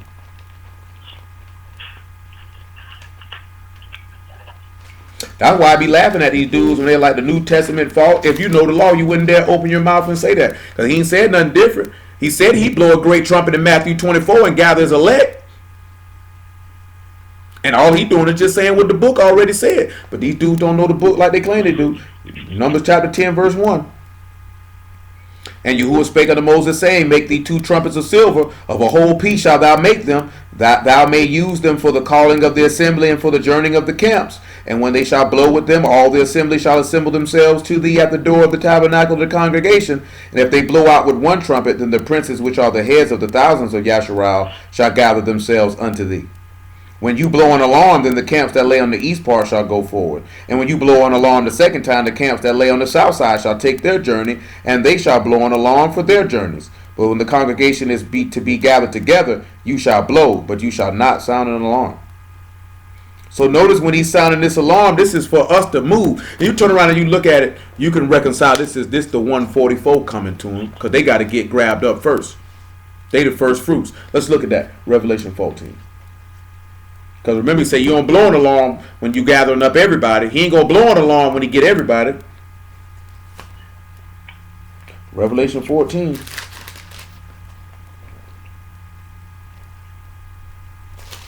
Verse 1. And I looked, and lo, a lamb stood on Mount Zion, and with him 144,000, having his father's name written in their foreheads. And I heard a voice from Shamahim as the voice of many waters, and as a voice of great thunder. And I heard the voice of harpers harping with their harps. And they sung as it were a new song before the throne, and before the 4 beasts and the elders. No man can learn that song but the 144,000 which were redeemed from the earth. These are they which were not defiled with women, for they are virgins. These are they which follow the Lamb whithersoever he goeth. These were redeemed from among men, being the first fruits unto Elohim and to the Lamb. And in their mouth was found no guile, for they were without fault before the throne of Elohim. Now the law say the alarm say certain people move, but when the people gather, there is no alarm. So when you see them blowing this alarm, and then we go look at the law, and then you go look in Revelation, you see that that's referring to the 144 that they got to get grabbed. How else will they know to come up to him first if everybody get gathered up at the same time and they the first fruits? But when you see the law say an alarm, everybody don't get gathered when you go on the alarm. But if they knew the law, they could be able to tell us this. I say that because it's imperative and it's critical for you to know the law, and it's critical for you to know the prophets, so you know what your God is telling you. And it's critical for you to do what it tells you in Acts 17 and 11, that these men were more noble than those in Thessalonica, because they searched the scriptures daily to see if those things were so. You still supposed to search this book to see what everything we looking at is, if that's what the book says. Regardless if you were following along and reading and taking notes or nothing, you still need to go look. You don't need to be caught up with it. Well, that's what the preacher said. That's what the moray said. That's what the elder said. No. You need to make sure that what he said and what he read is what the book says. And no man is exempt from that, myself included. You got to double check that and make sure that's what it say. You can't be lazy. Don't be lazy. That's not cool. I ain't with that. I don't condone it. Don't be lazy. Verse 2 of Joel chapter 2. A day of darkness and of gloominess, a day of clouds and of thick darkness, as the morning spread upon the mountains. You heard what he said? As the morning spread upon the mountains. You can go look in Amos 5, and it tells you about, let me tell you what the verse is in Amos 5, so y'all can have it. Amos 5 and about verse 18, where he tell you the day of Yahuwah is a day of darkness. You can read Zephaniah chapter 1. Hold on, y'all. I'll give it to you in a second. Give me a second. I got you. Zephaniah chapter 1. What the verse at? I would help if I was looking at Zephaniah and not Zechariah.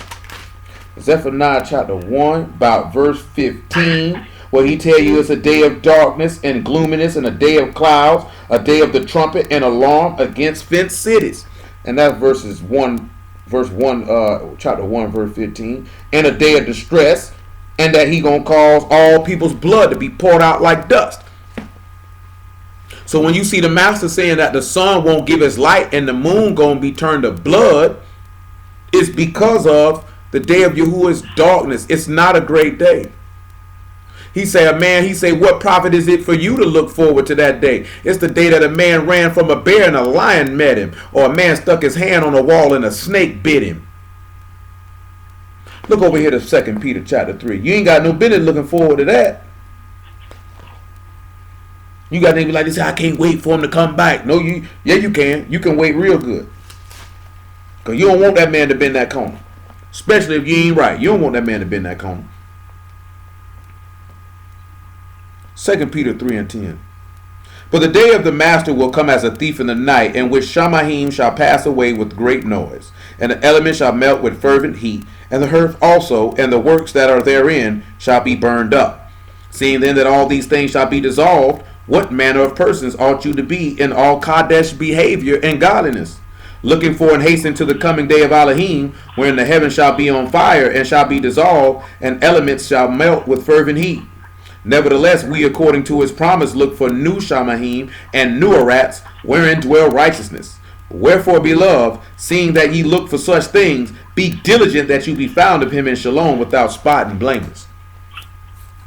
That day ain't nothing to look forward to. All that is you don't see that. That'll be our hope of our salvation. You ain't looking forward to that. You looking forward to what comes after that, which we'll be able to touch some of that, what comes after that. Come on back to Joel chapter 2.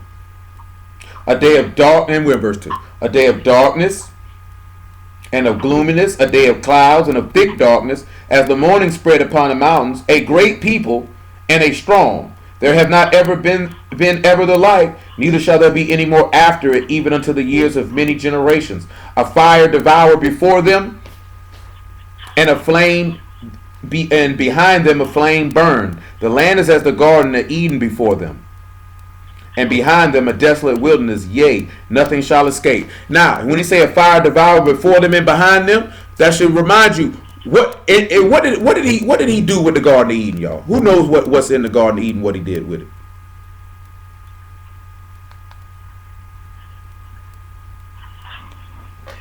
If he say the flame is before them and behind them, how does that relate to the Garden of Eden then?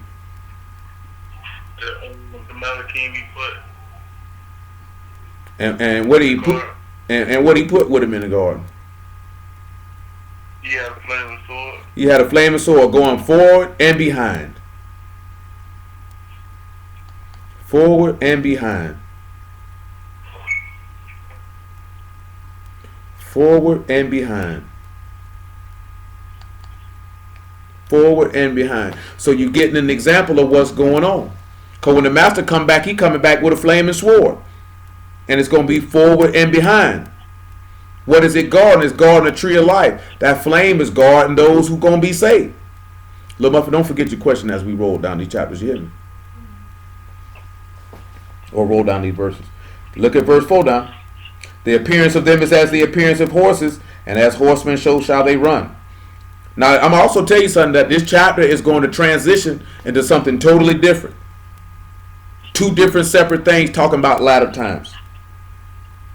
Like the noise of chariots on the top of mountains shall they leap, like the noise of a flame of fire that devour the stubble, as strong people set in battle array. Remember, he shall come with 10,000 thousands of his Kadeshim, like the epistle of Jude told you. Like the master told you in Matthew 24. And like you can read in Revelation chapter 19. Before their face the people shall be much pained, all their faces shall gather blackness. Look at Isaiah chapter 13. He said their faces going to gather blackness. They're going to be pale. They're not going to be able to. You got to understand something. That day is going to be so amazing that ain't going to nothing you're going to want a part of. And that's why those that are strong ought to support those that are weak. And that's why if you ain't strong and there's somebody around you who is strong, common sense will tell you to cleave to him.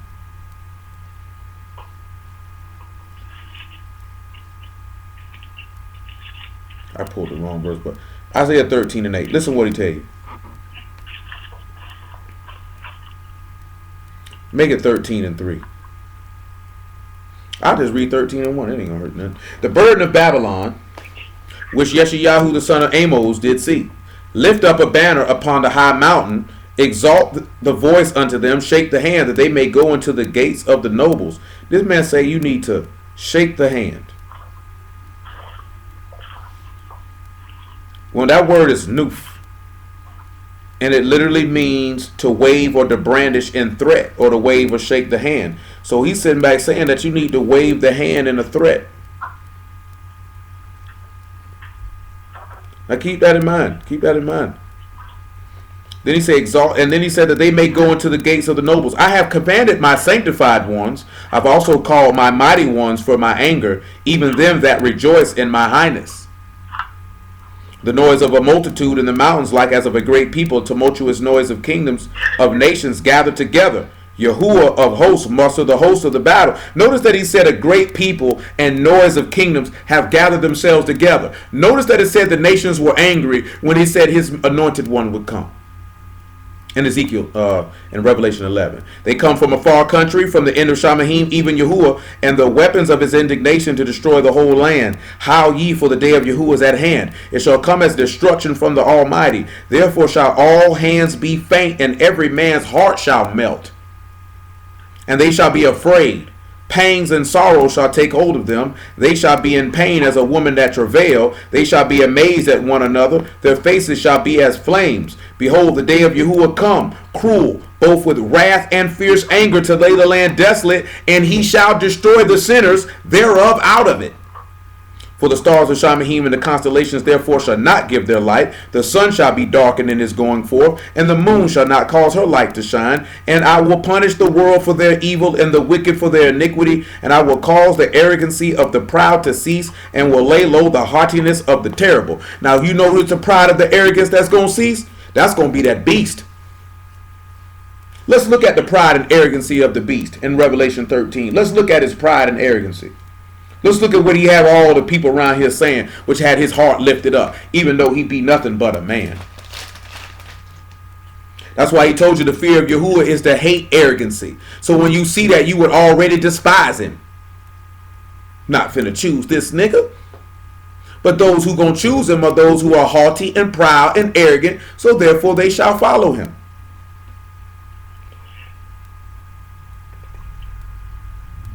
Where did that verse at?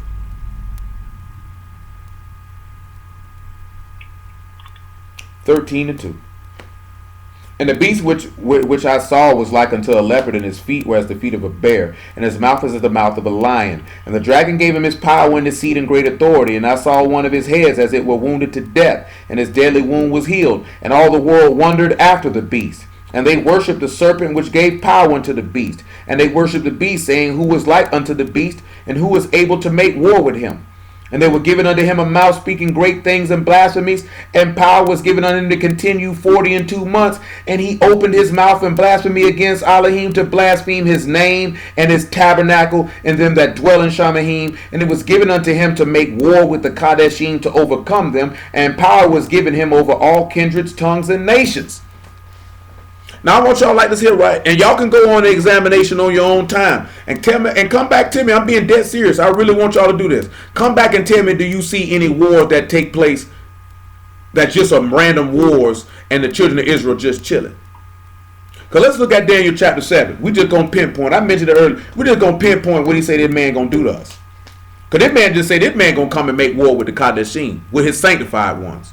Now notice when he says sanctified ones here, he talking about those Malachim that's coming out of Shamahim that rejoice in his highness. Remember, it say the morning star sang for joy when he laid for the foundation of the earth in Job. You know, the Malachim sing praises to the name every day, without fail, as should we.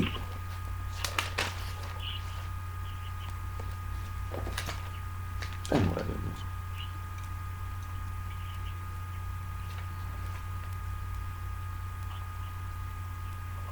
Oh, Daniel chapter 7. 7 and 22. Actually 24. We get straight onto it.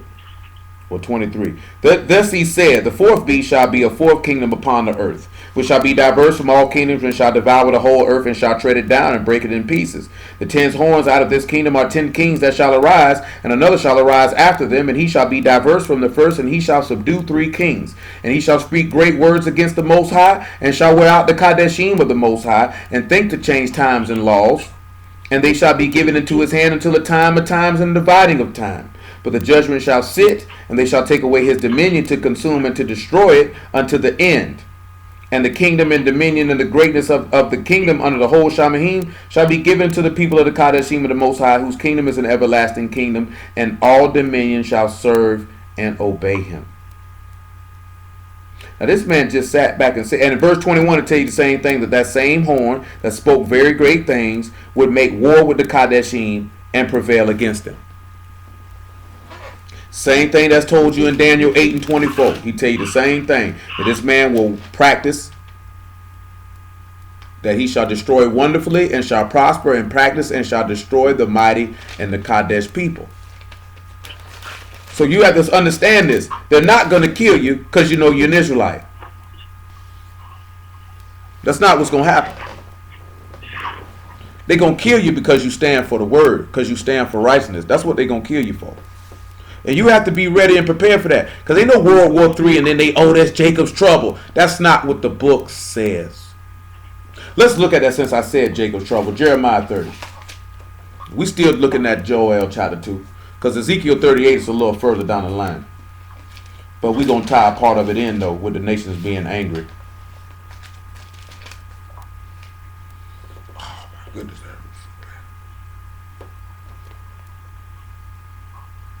Oh, yeah, Jeremiah chapter 30. People love to scream Jacob's trouble. Every time something happened to black people, it's Jacob's trouble. Everything ain't Jacob's trouble. Jeremiah 30 and 1. The word that came to Yirmiyahu from Yahuwah, saying, Thus speak Yahuwah Elohim of Yasharal, saying, Write thee all the words that I have spoken unto thee in a book. For lo, the days come, saith Yahuwah, that I bring again the captivity of my people Yasharal and Yehudah, saith Yahuwah. I will cause them to return to the land that I gave to their fathers, and they shall possess it. These are the words that Yahuwah spake concerning Yasharal and concerning Yehudah. For thus saith Yahuwah, we have heard a voice of trembling, of fear, and not of shalom. And you ask ye now, and see whether a man doth travail with child, and wherefore do I see every man with his hands on his loins, as a woman in travail, and all faces are turned into paleness. Alas, for that day is great, so that it is none like it. It is even the time of Jacob's trouble, but he shall be saved out of it. Notice he said, be the time, and there be nothing like it. The same thing that the master said in Matthew 24. The same thing that's said in Daniel chapter 12. That it'll be a time of trouble that has never been. Every time a black person get killed, a Hebrew talking about it's Jacob's trouble. This is not Jacob's trouble. Nobody is being killed for the testimony of Yahushua HaMashiach. Nobody is being killed for the commandments of the living Elohim. They ain't killing nobody for that. They ain't killing nobody for that. Ain't nobody got their head bust for that yet. Not that I heard of. If any of y'all heard of it, please let me know, because I haven't heard it. Come on back to Joel chapter 2, though. You got to get your heart ready for this here, man, because, man, when that junk start go to happening and they go to popping off, and we really begin to be if you want to read about the persecution of our people, you know what I'm saying, for keeping the word, you got Esther, But you know what I'm saying? You could grab your Apocrypha because Maccabees is a historical event. That really did happen. King Antiochus is a real person. All that stuff that occurred is historical fact. You can go get you books on it. They slaughtered you for standing on the word. Literally.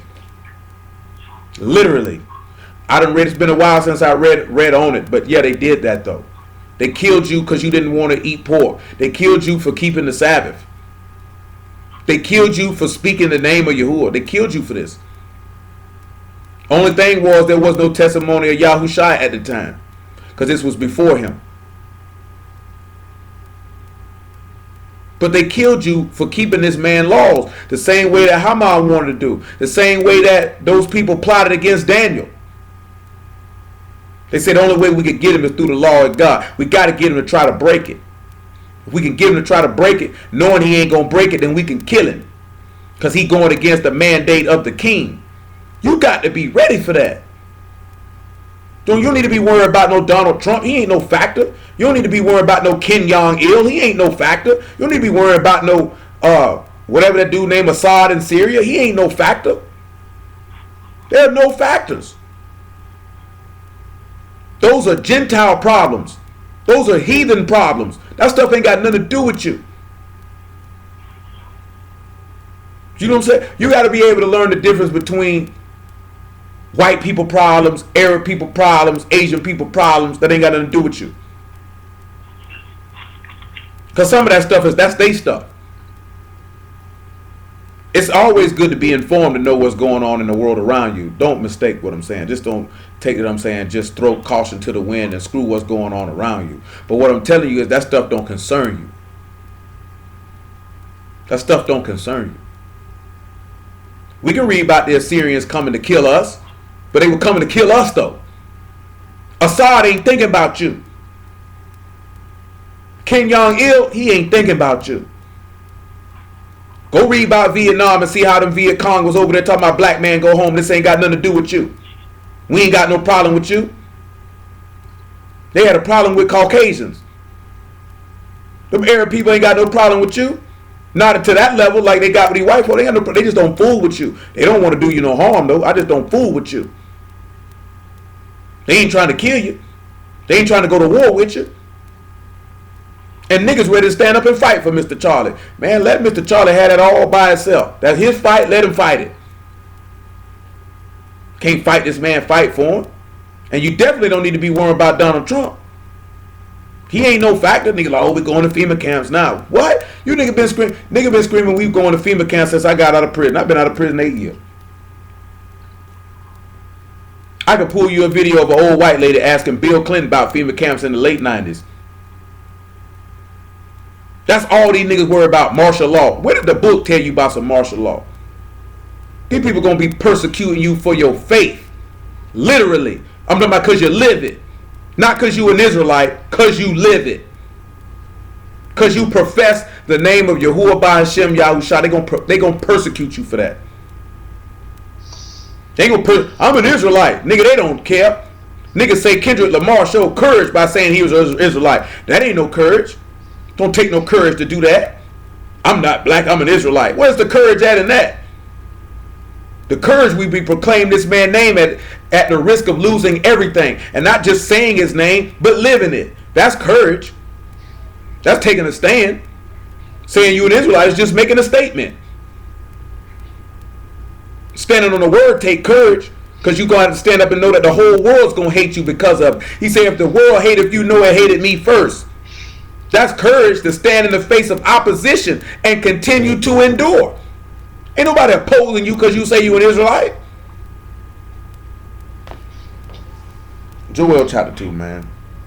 Let me leave that alone.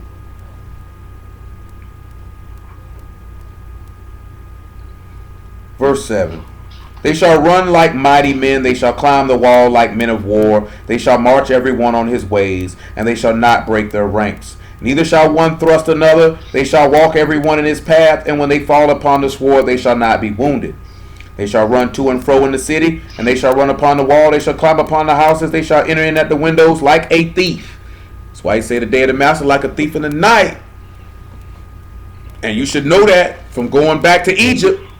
Because he came through like a thief in the night and came up through their walls and in their houses and murked all their children. All he doing is what's already was done in the law, because he definitely came like a thief in the night. And if you want to know another place where he came at a thief in the night, go read Genesis chapter 14, because Abraham definitely came through like a thief in the night, murking something. The earth shall quake before them, Shamahim shall tremble, the sun and moon shall be dark, and the stars shall withdraw their shining. And Yahuwah shall utter his voice before his army, for his camp is very great. He is strong that execute his word. For the day of Yahuwah is great and very terrible, and who can abide it? Same thing they said at the end of Revelation. They say, here come he that sit upon the throne and the Lamb. Who shall stand? Who gonna stand? He that built his house on a rock. He that heard his words and did them and built his house on a rock. You got some niggas' house built on quicksand. 2 and 12. Therefore also now saith Yahuwah, turn ye not. Now it's finna change, y'all. He finna change the whole concept of what he talking about here in chapter 2. Therefore also now saith Yahuwah, turn ye even to me with all your heart, and with fasting, and with weeping and mourning. And rend your heart and not your garments, and turn unto Yahuwah your Elohim, for he is gracious and merciful and slow to anger, and of great kindness, and repent of him of the evil. Who knoweth if he will return and repent and leave a blessing behind him? He said, who will know if he return and repent and leave a blessing behind him? Even a meat offering and a drink offering unto Yahuwah your Elohim. Now, what y'all think he could mean if you say if you would know if he will return and repent and leave a blessing behind him, even a meat and drink offering? What do y'all think he could be talking about? We came up on your question, Lamar. Huh? Anybody got any idea what that verse means? I think I do. Read it again. He says, who knows if he will return and repent and leave a blessing behind him, even a meat offering and a drink offering unto Yahuwah your Elohim.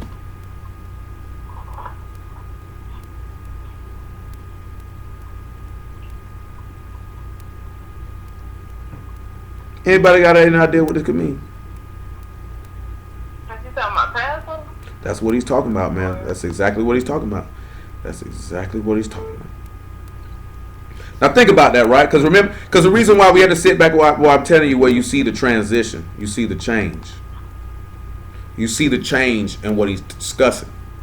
He went from telling you about the day of the master, day of Yahuwah, and then he told you that you need to fast, and you need to weep, and you need to mourn, and you need to rend your heart, and you need to return, and you need to repent, because he's slow to anger and he's merciful. Then he said, how would you know if he will return and repent and leave a blessing behind him, even a meat and a drink offering?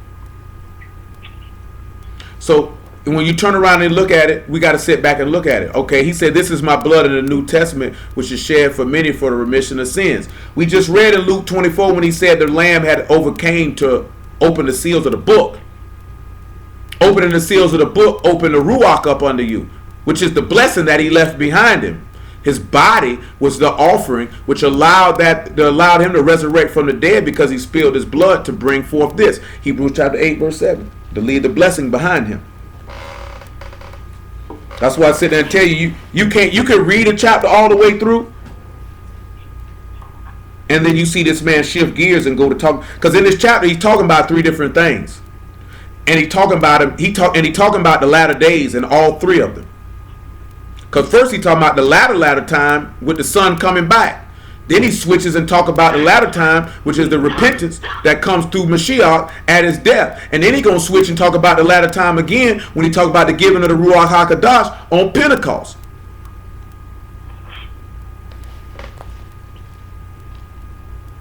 Dang, I just forgot where I was going. Hebrews 8 and 7.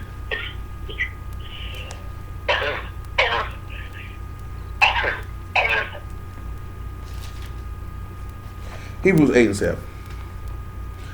For if the first, let's make it verse 6. Now have he obtained a more excellent ministry, by how much also he is the mediator of a better covenant, which was established upon better promises. For if that first covenant had been faultless, then should no place have been sought for the second.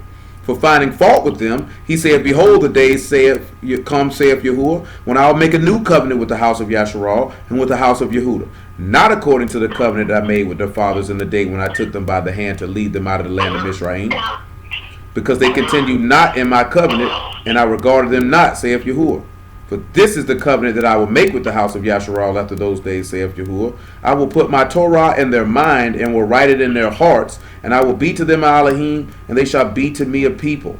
And they shall not teach every man his neighbor and every man his brother, saying, Know Yahuwah, for they shall all know me, from the least to the greatest. For I will be merciful to their unrighteousness, and their sins and their iniquities will I remember no more. When you come back to Joel, didn't he just tell you that this man is favored? He's gracious. The Ruach HaKodesh is the favor. We could go look at that. We're going to grab Ephesians chapter 2 real fast. Then he said that he's merciful and of great kindness, and he will repent of the evil, because the book say that if you sin, you ought to die. So he changed his mind from allowing you to die by giving you life, by coming saying, I'm going to leave a blessing behind. Because he said, who knows if he will return and repent? Who knows if he will return and turn from the proclamation of death that he pronounced on you, and leave behind you a meat offering, a drink offering to Yahuwah? Because the master was a sacrifice to his father. We already know that when we looked at Ezekiel 22 and 13, when he said in the call, Cob, I will slay, slaughter, kill, wound, strike, cast judgment upon my hands and feet. So we know that Yahusha was an offering to his father. The book support that. And he did that for our sake. So that he could show, so that we can know that there's repentance with him, that we would reverence him, that we would respect him, that we would honor him, that we would fear him, and that we would serve him.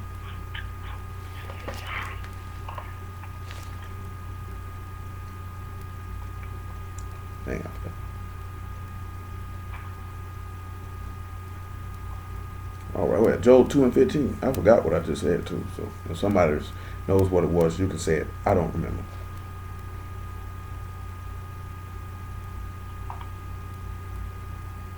You said Ephesians. Thank you, ma'am. Ephesians 2 and 8. I appreciate you.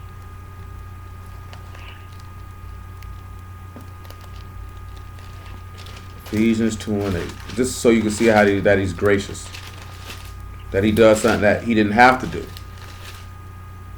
Why he say he so loved the world, he gave his only begotten son, that we should not perish, but that we should have everlasting life. That is him being favorable. See, we read stuff, and we was to go ask, what does this mean? When he say, how do we know if he gonna leave us a meat offering and a drink? Why would Yahuwah need to leave us a meat offering and a drink offering to himself? Why does he need to leave a blessing? Why does Yahuwah need to leave a meat offering and a drink offering to himself? And just so y'all know, for your own edification, I'm not going to read it, but I got to make sure I don't call the wrong chapter. But all you need to do is write down in your notes for you to read on your own time. You just need to grab you Numbers chapter 28 and about verse 1. And you can run it down about verse 8. And you'll see how there's a daily burnt offering and a meat offering and a drink offering. And then you can pick him up at about verse 16 and in that same chapter, and you will see the same thing. And just when you scream them niggas talking about Passover ain't no sin offering, you just tell them stinking niggas to read verse 22 when he say one goat got to be offered for a sin offering to make atonement for you. See, if them niggas knew the law like they say they do, they wouldn't sit back and say that Passover wasn't a sin offering. They would know to speak better than that. Nevertheless, Ephesians 2 and 8. And I got to start dropping more spots in the law for y'all too to read too. Yeah, keep that in mind, because that's the most critical part and element of the book that you need to know. When you know the law, the rest of the book flows seamlessly, especially the new covenant. That part of the book will flow seamlessly, and truly no man will be able to deceive you in any way. Let's look at about verse 4. Make it verse 3. Matter of fact, we did verse 1 because you need to hear how favorable he is. Because he told you need to repent and you need to rend your heart and not your garments. See, I'm going to tell y'all something, right? When he tell you to rend your heart and not your garments, that goes on to having a humble and contrite heart and godly sorrow, which is not to be repented of, and to show that everything that you do is inward and not outward. Because see, you could rend your clothes, but your heart still be hard and you still be wicked. See, you know what that is? See, that's people who stand before you and can confess their sins and then 15 minutes later go do it again. So even though you stood before me and you put on this show, you had actually not rendered your heart. Because if you tore your heart up, you wouldn't dare pick that sin up ever again. See, you who is so understand it's always about inward and not outward. Our people are more with outward shows of things than inward shows of things. Because he look upon the heart. He don't look on outward appearance. You got people who put on great shows, but they wicked all the way through. Ephesians 2:1. And you have he quickened who were dead in trespasses and sins, where in time past you walked according to the course of this world, according to the prince of the power of the air, that ruach now work in the children of disobedience, among whom also we all had our behavior in times past in the lust of our flesh, fulfilling the desires of the flesh and mind and of the mind, and were by nature the children of wrath, even as others. But Elohim, who is rich in mercy, in his great love, wherewith he loved us, even when we were dead in sins, have quickened us together with Hamashiach. By favor ye are saved. This is how you come back to Joel chapter 2. This way you can sit back and you can see where he proves that he's gracious and he's merciful. The slow to anger is the long suffering. That he's long suffering with you in your trespasses. We didn't read that verse in Peter where he say they count the slackness of the master, that as really long suffering, that you should, all that should be saved should be saved. We don't look at it that way. So when you see this man telling you he gonna leave a blessing behind him, a meat offering and a drink offering, it's the body and blood of his son for us. Come on back to verse 15 though. But look at this here. Now watch it switch. He finna switch. And he finna talk about something totally different. Blow ye the trump, blow the trumpet in Zion, sanctify fast and call a solemn assembly. Gather the people, sanctify the congregation, assemble the elders, gather the children, those that suck the breast. Let the bridegroom go forth out of his chamber, and the bride out of her closet. Now this Hamashiach coming back. If you remember, he say don't blow an alarm with the gathering of the people, just blow the trumpet. Now he say blow the trumpet, but he didn't say blow an alarm. Now this is the gathering of the people. Because he say go get everybody. He told you in Isaiah 27:12, get them one by one. He said, blow the trumpet, and I'm going to gather you one by one. And I'm going to bring you back to this place. He said, let the priests, the ministers of Yahuwah, weep between the porch and the altar, and let them say, spare thy people, O Yahuwah. Give not thine heritage to reproach, and the heathen that they should rule over them. Wherefore should they say among the people, where is their Elohim? Just like what them stinking bastards screaming out their mouth right now. Then will Yahuwah be jealous for his land and pity his people. Now that goes back to what we already read in Zechariah 13, that when we call, he'll say, this is our Elohim. Why are we weeping? Because they're slaughtering us. We didn't get down to that in Zechariah 14, and I got to try to get to that before we get out of here. Yea, Yahuwah will answer and say unto his people, behold, I will send you corn and wine and oil, and you shall be satisfied therewith. And I will no more make you a reproach among the heathen. But I will remove far off from you the northern army, and will drive him into a land barren and desolate, with his face towards the east sea, and his hinder part toward the utmost sea, and his stink shall come up, and his ill savor shall come up, because he have done great things. Fear not, O land, and be glad and rejoice, for Yahuwah will do great things.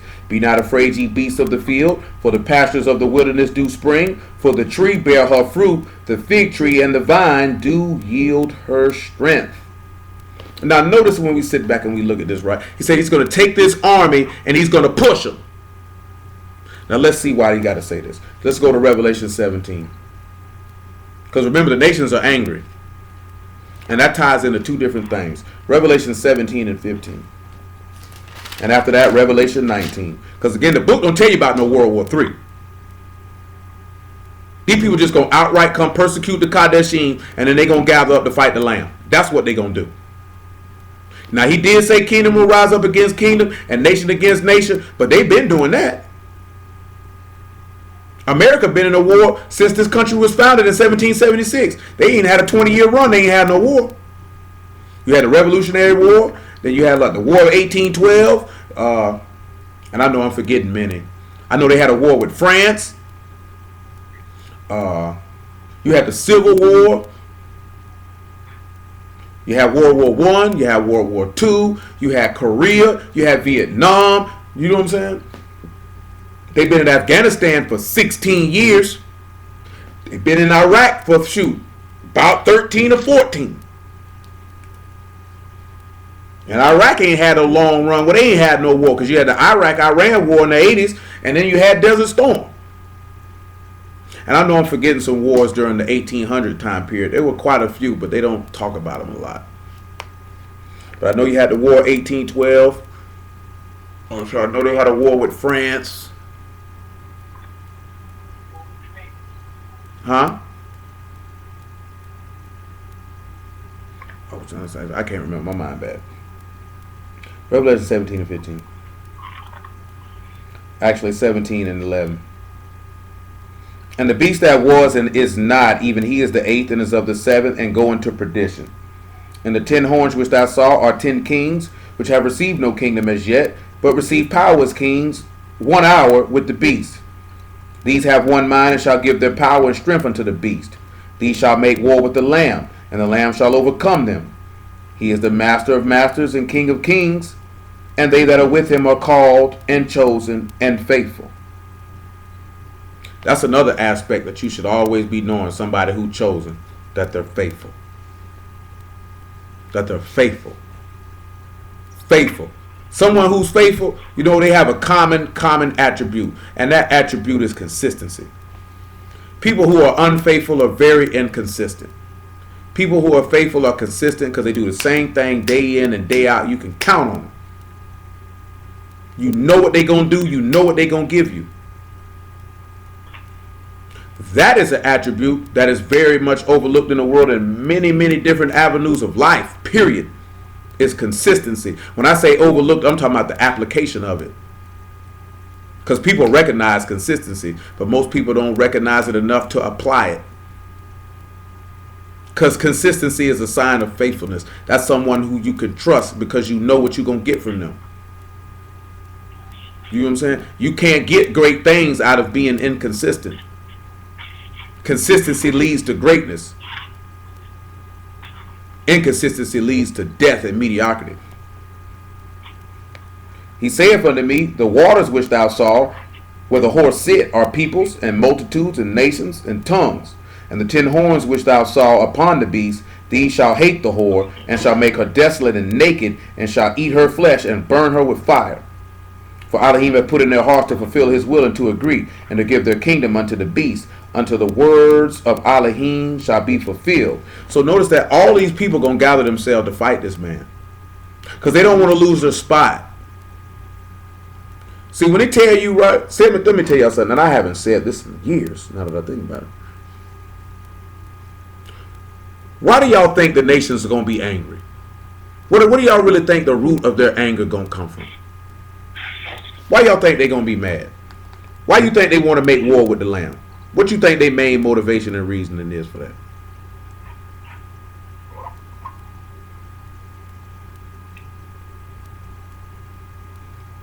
Anybody got an idea what their main rationale and reasoning would be for that? What you say, Lamont? I just think they gotta fulfill the book. Yeah, to a certain extent.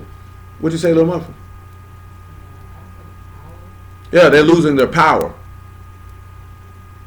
Like this here. Well, how would you feel if a man just came in your house and just took your household and put you out of it? How would you feel?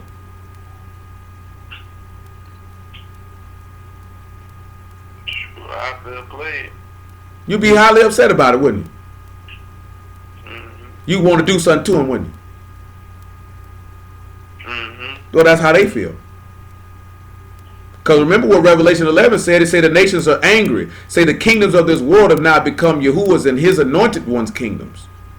And now they have to go. And it ain't just necessarily because you black, though that will play a role. They're losing their power. They're losing their dominion. They're losing their reign. They're not going to be happy about that. Then to top it all off, a nigga taking it from me? A nigga?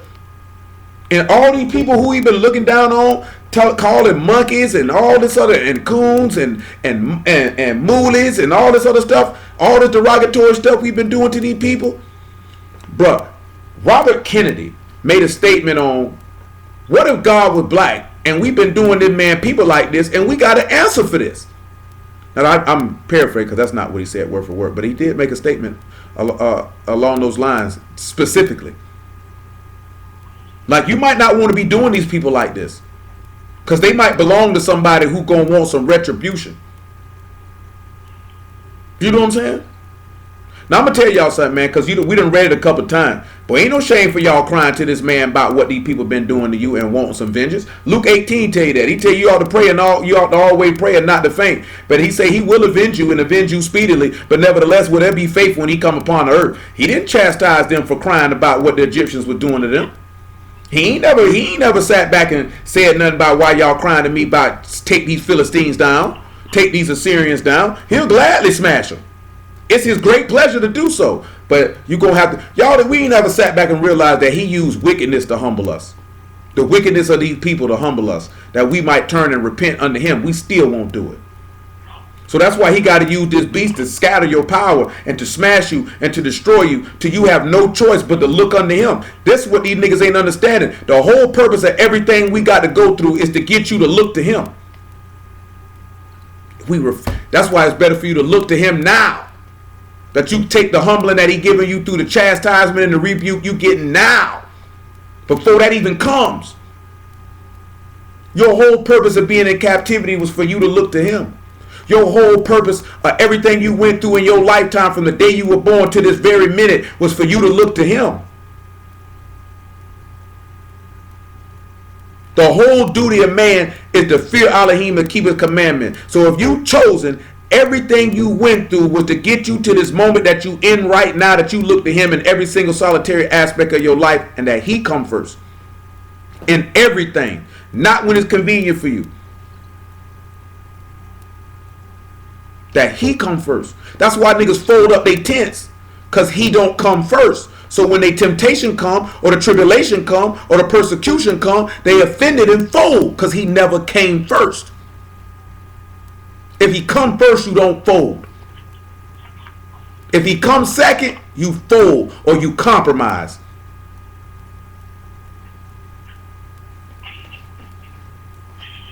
Nevertheless, Revelation 19.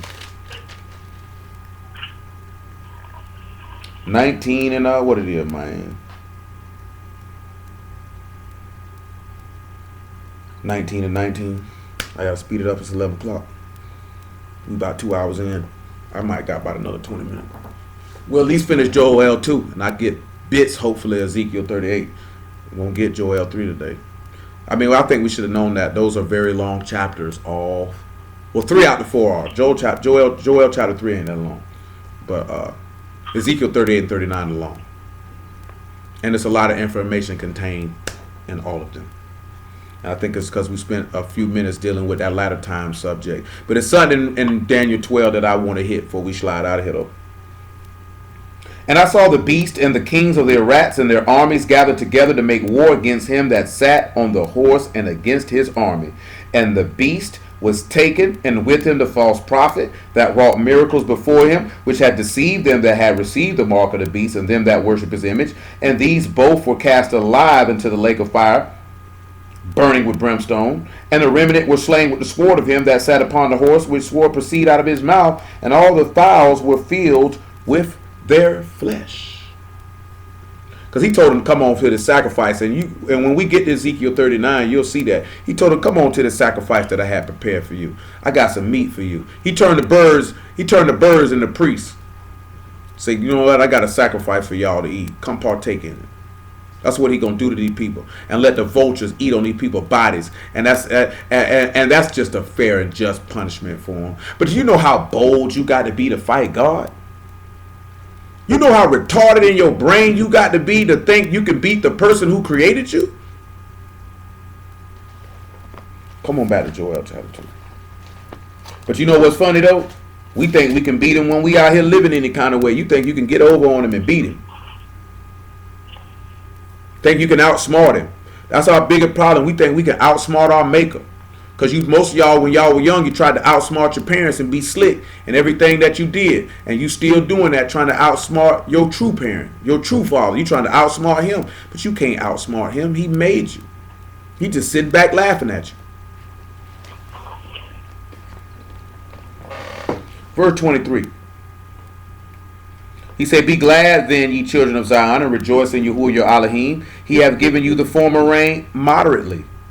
And he will cause to come down for you the rain, the former rain and the latter rain in the first month." Now he turned around, he telling you about this man dying. "And the floor shall be full of wheat, and the fat shall overflow with wine and oil." And we just noticed here, because when he told you in verse 22 about the wilderness do spring, and the tree bear her fruit, and the fig tree and the vine do yield their strength. The master told you he was the true vine. You know, when he resurrected from the dead, he yielded his strength. But we'll have to focus on that on another time, because it's getting kind of late. Verse 25, "And I will restore to you the years that the locusts have eaten, the cankerworm and the caterpillar and the palmer worm, my great army which I sent among you. And you shall eat plenty and be satisfied, and praise the name of Yahuwah your Elohim, that have dealt wondrously with you, and my people shall never be ashamed. And you shall know that I am in the midst of Yasharal, and that I am Yahuwah your Elohim and none else, and my people shall never be ashamed. And it shall come to pass afterwards that I will pour out my Ruach upon all flesh, and your sons and daughters shall prophesy, and your old men shall dream dreams, and your young men shall see visions. Also upon the servants and upon the handmaids in those days will I pour out my Ruach, and I will show wonders in Shamahim and in the earth, and blood and fire and pillars of smoke. The sun shall be turned into darkness, and the moon into blood, before the great and terrible day of Yahuwah come. And it shall come to pass that whosoever shall call on the name of Yahuwah shall be delivered. For in Mount Zion and Jerusalem shall be deliverance, as Yahuwah have said, in the remnant of whom Yahuwah shall call." Now we could go right to Acts chapter 2, and Peter tells them that that day is that day. Let's look at it. Because Peter tells them that day is that day. Because remember, he told them to wait till Jerusalem until the promise of the Father was son. What verse you had the question on, little muffin?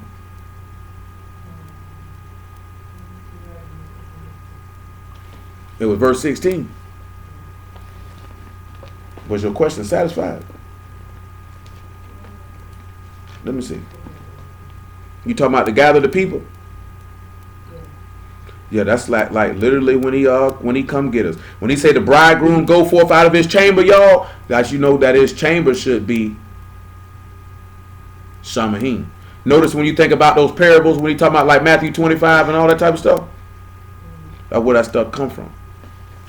When he say the bride come out of her closet, let me pull that verse up for that while I'm holding this Acts chapter 2.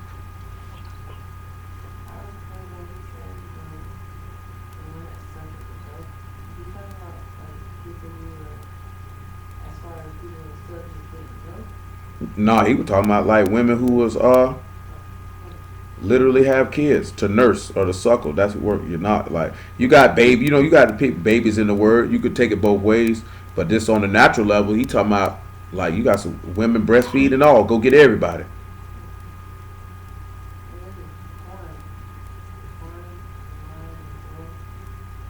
When you look at the corn, that's his body.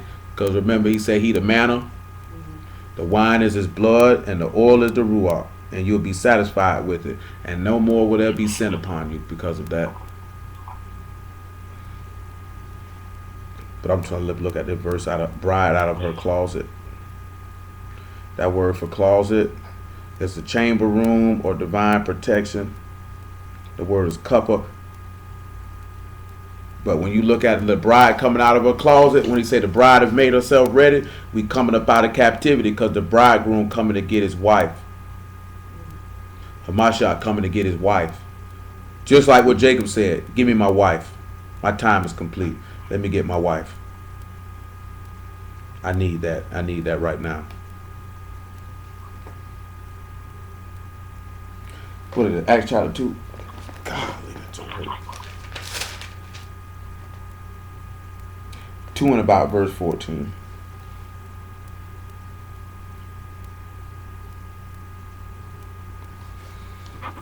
And 14. But Peter, standing up with the 11, lifted up his voice and said unto them, Ye men of Yehuda, and all ye that dwell at Jerusalem, Be this known unto you, and hearken to my words, for these are not drunken as you suppose, seeing it is but the third hour of the day.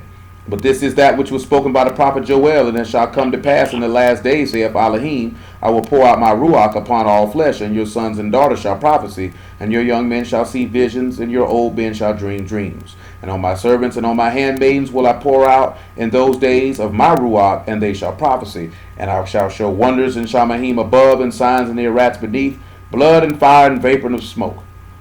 The sun shall be turned into darkness, and the moon into blood, before the great and notable day of Yahuwah come. And it shall come to pass that whoever shall call on the name of Yahuwah shall be saved. So let's look at this here in Acts chapter 10. Romans chapter 10 then. And also when you look at Galatians 3 and 28, tell you there's no male and no female, no free, no bond. This is also letting you know if a man tell you that a woman can't receive the ruach, he a liar. That's why he told you this. He said, come out from among them and be ye separate, and I shall receive you, and you shall be my sons and daughters, saith Yahuwah Almighty. See, I'm going to tell you something, right? Because I noticed this here, and it's just because somebody said this to me the other day. And I believe it too, as I pondered upon it after it was spoken to me, that these men do not have any desire to invest, to even build a virtuous woman in any shape, form, or fashion. You know what I'm saying? At all. And see, we'll talk about a little bit about that tomorrow. So I ain't finna give it all away right now. But as I say, I thought about that. And as I thought about that, I seen that to be very true. As I thought about all the things that I hear most Hebrew dudes say, that they're not invested in this woman actually becoming a virtuous woman, becoming a strong woman, becoming exactly what the book says that a woman of Elohim should be. All we feel like is this woman's supposed to toot her butt in the air and cook you food.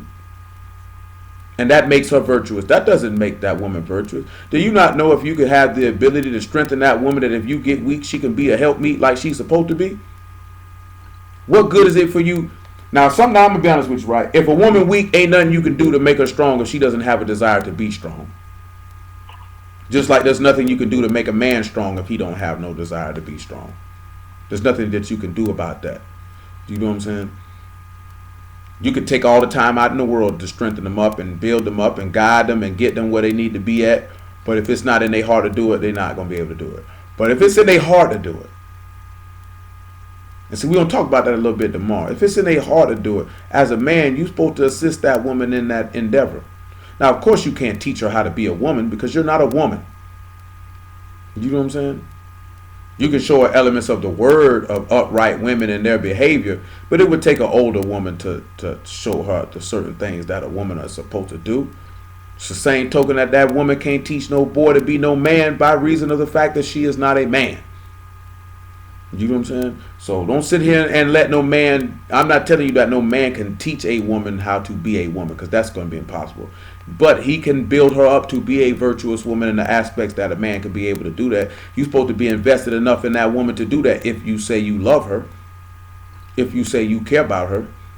I had this discussion with somebody the other night while I was driving, and I'm going to go into it in greater detail tomorrow because the master did it himself. But you are supposed to invest in your woman.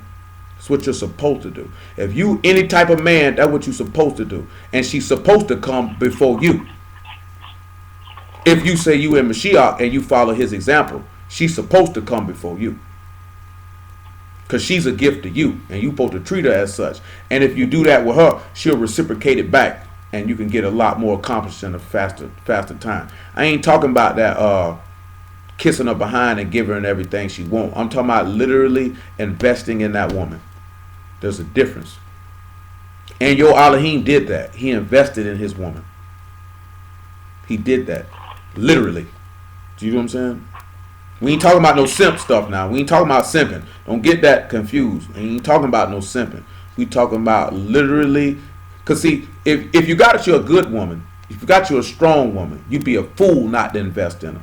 Now, if you just messing with old scallywag, old random old basic chick, then you might be wasting your time trying to invest in her. Because you probably not going to get nothing out of that. You know what I'm saying? You're supposed to be wise enough to know what's in front of you and be willing to invest in that woman. Because then she'll do anything for you. Because she know that you'll do anything for her. This is what other races do. They do this. Do you know what I'm saying? Repeatedly, they do this. They do a lot of stuff. They put that stuff behind a woman first, and then they go, because they know they gonna get theirs on the back end. Once she get this, but that's the reason why we backwards. That's the reason why a lot of stuff we don't get accomplished quicker, because we don't work together as a unit, because most men are selfish, because all we really want our wife to do is cater to whatever it is that we want. You ain't thinking about her. That's not how it's supposed to be. That's not how this book tell you it's supposed to be. That's not how it's supposed to be.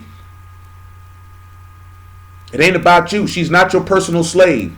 She's not your handmaid. She's not your servant. She's your helpmeet. She's your aid, your help, and your relief. She is not your servant. You are her servant. That's how he set it up. You are her servant. You to serve her. That's what your master did. That's what your master did. But we'll get into that tomorrow, though. Nevertheless, Romans 10, verse 12. Make it 9. That if thou shalt confess with thy mouth the Master Yahushua, and shalt believe in thy heart that Elohim hath raised him from the dead, and thou shalt be saved. For with the heart man believe unto righteousness, and with the mouth confession is made unto salvation. For the scripture saith, whosoever believe on him shall not be ashamed. For there is no difference between the Yahudim and the Greek, for the same master over all is rich unto all that call upon him. Whosoever shall call upon the name of Yahuwah shall be saved. How many times can we read in this book somebody called on this man and he saved him? You've seen that when we were looking at the Zechariah 13. You've seen that with the Joel chapter 2. You're going to see that. And we've seen that in Revelations. Abraham called on him. He was delivered.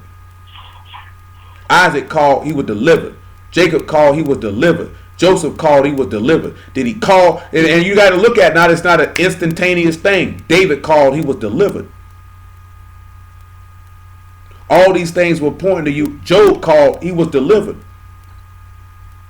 All these things are sitting there pointing you to a whole gamut to come down to, as he saved these men from certain tribulations or sufferings or persecutions that they dealt with, to show you how he'll save your soul when you call upon his name, when you know of him. Because every man that I mentioned was taught of him and knew of him. So they knew who they believed on and they knew who they were calling on. Nevertheless, Ezekiel 38 real fast. Well, matter of fact, let's let me leave that Ezekiel 38 alone. Daniel chapter 12. I have to revisit that because I'm running long. It's 11:15.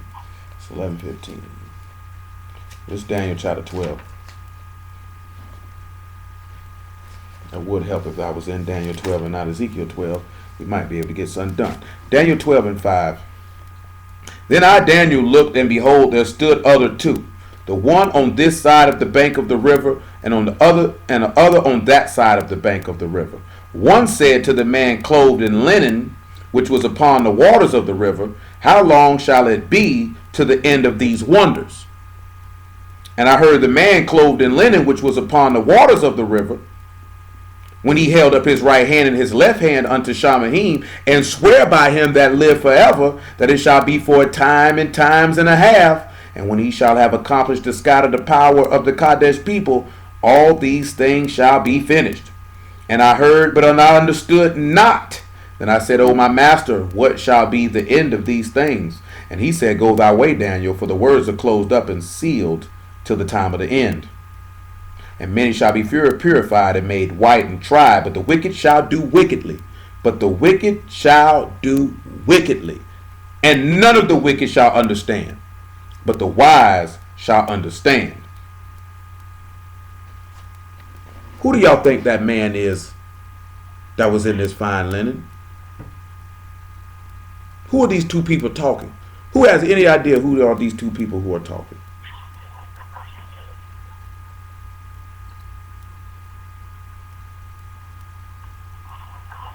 Anybody got any idea who these two people are that are talking?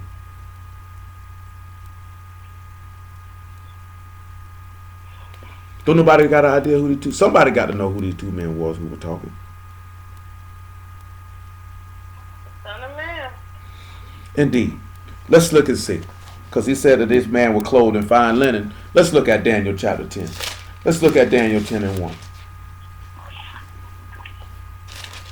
Because it said this man had some good old linen on. He was clothed in linen. And you got to realize is that the one asked the man clothed in linen how long was it going to be. That's when he heard the man with linen say, which was upon the waters of the river. He held his right hand and his left hand and swore to the Father what was going to go down. He said, but Daniel heard it. He didn't understand. Daniel 10:1.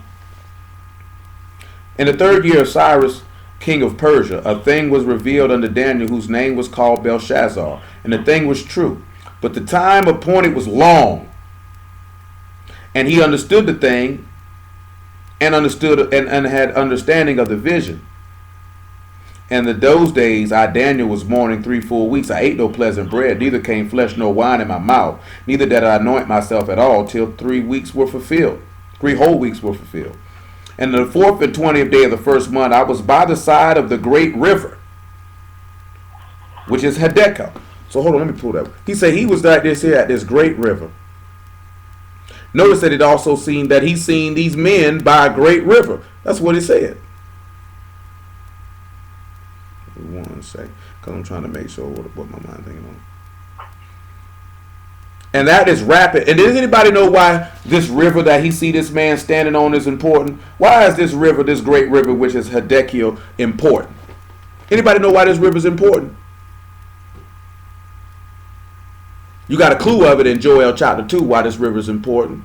Anybody got an idea why this particular river, why did he name this particular river by name? And does anybody know where this river is? Do you know where this river is, Lamar? We went over this a long time ago. Will, you know what this river is? Do you know what this river is? You know what it is.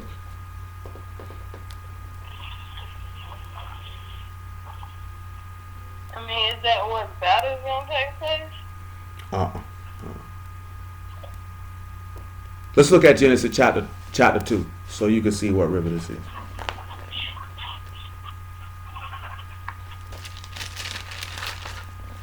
Then you can see why that vision was very, very important. Where you seen him standing at, swearing his hands, swearing by both of his hands. I meant to say, pardon me, I'm not talking correctly. Genesis chapter 2. Where's the jump at? There we go. Genesis chapter 2, verse 10. We'll make it 9. Out of the ground made Yahuwah Elohim to grow every tree that is pleasant to the sight and good for food. The tree of life also in the midst of the garden, the tree of knowledge of good and evil. And a river went out of Eden to water the garden, and from thence it was parted and became into 4 heads. The name of the first is Pison, that is which compassed the whole land of Havilah, where there is gold.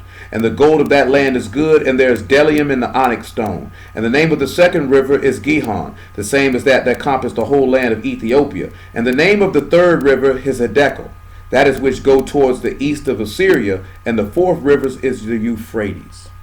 So, when we come back to Daniel 10, if you see him standing by this river Hiddekel, where he see this man standing at,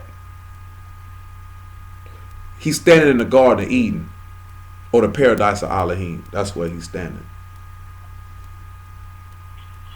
And you remember we said they seen that the fire went before and behind. And the land was like the Garden of Eden. When we see that, if you go to Isaiah 51, he tell you that he'll make Jerusalem like the Garden of Eden. Let me get the verse so y'all can know, have that in your notes. That is Isaiah chapter 51.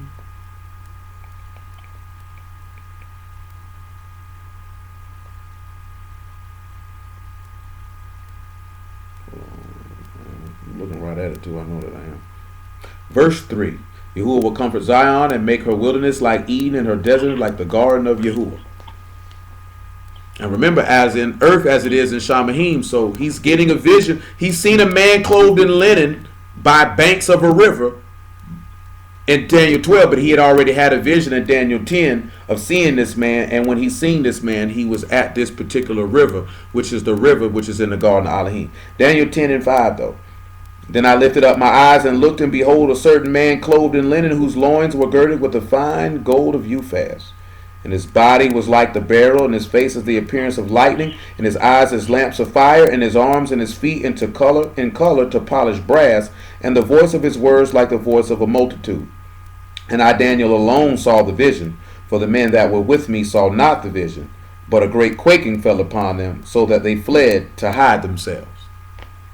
Notice they see that again, that they didn't see the vision, but yet they hid themselves at the coming of the Son of Man, just like they did in Revelation 6. Just like all these people going to do when they come. They going to quake and they going to flee. Nevertheless, we know Revelation chapter 1. Let's go ahead and get it, just for edification's sake. So you see him clothed in linen, and then we just got to look at to see this here in the New Testament of the same vision of this same man and this same linen. And you know what Revelation 19 say? Fine linen, clean and white, which is the righteousness of the Kadeshim. It's only right he's seen this man in fine linen. What else is he going to be standing before in the Garden of Eden? You think he'll be in the Garden of Eden with some dirty clothes on? Didn't he tell you in Zechariah 3, give him a change of garments and put some clean linen on it? We got to change our garments, put some clean linen on it so we can be standing with it. 1 and 13 though. And in the midst of the 7 candlesticks, one like unto the Son of Man, clothed with a garment down to the foot, and girt about the paps with a golden girdle. And his head and his hairs were white like wool, and white as snow, and his eyes was a flame of fire, and his feet like unto fine brass, and as they burned in a furnace, and his voice as the sound of many waters.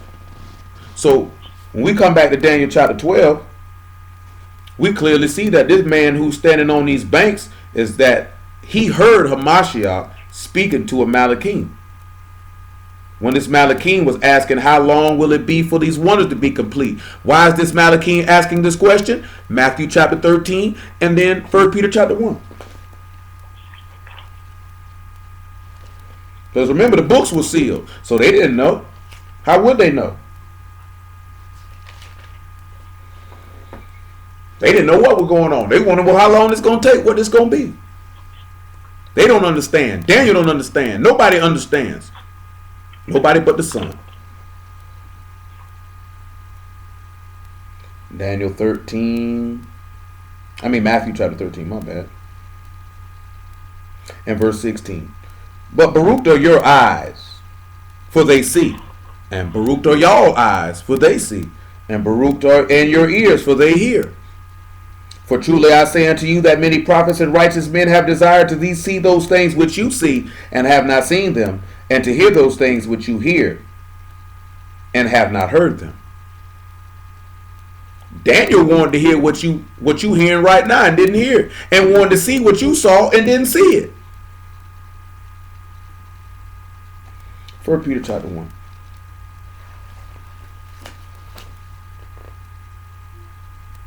And we around here worrying about who an Israelite or not. That's what we worry about. But when this man come through working signs and wonders, we're going to be greatly deceived. Verse 1, chapter 1, verse 9.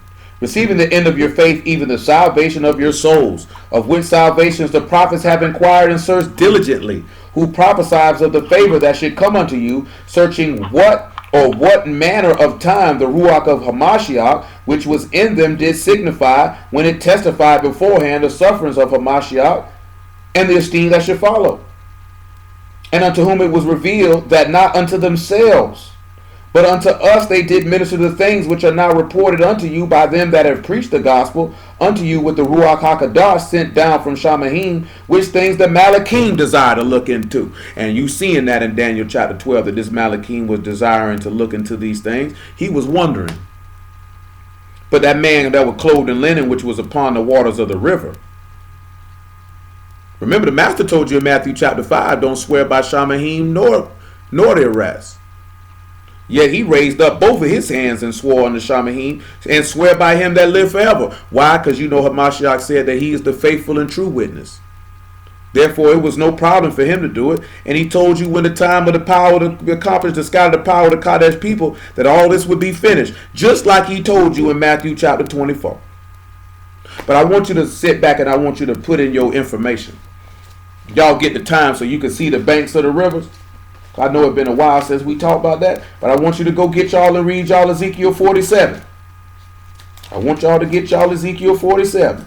And when you go read you Ezekiel 47, you'll see a river issuing out from a temple or issuing out from a house. And you'll actually read about a tree that's in the midst of this river.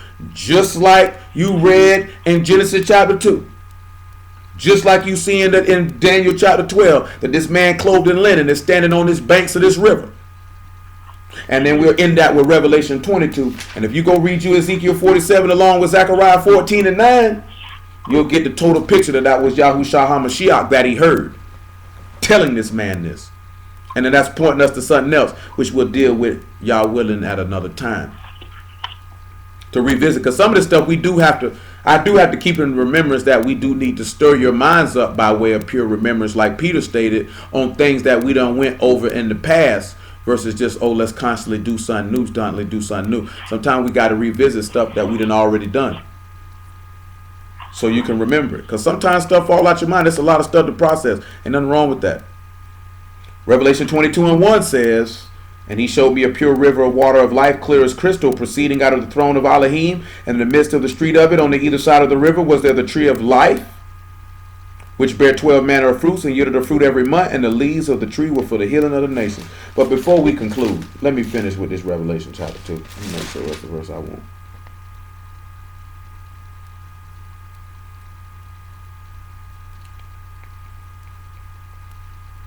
What is this? Revelation 3. I just want y'all to keep that in mind. I want y'all to read y'all Ezekiel 47, Zechariah 14 and 9. Go back and look over Genesis chapter 2. Go back and look over that Daniel 10.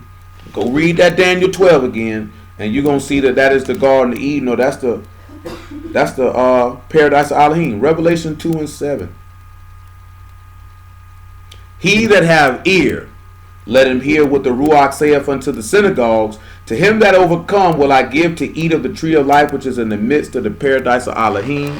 So, which we'll try to take that and work that with some of that stuff we read in Joel chapter 2. But hallelujah for Yahushua and the word. We will stop it right there. If anybody got any questions, comments, anything,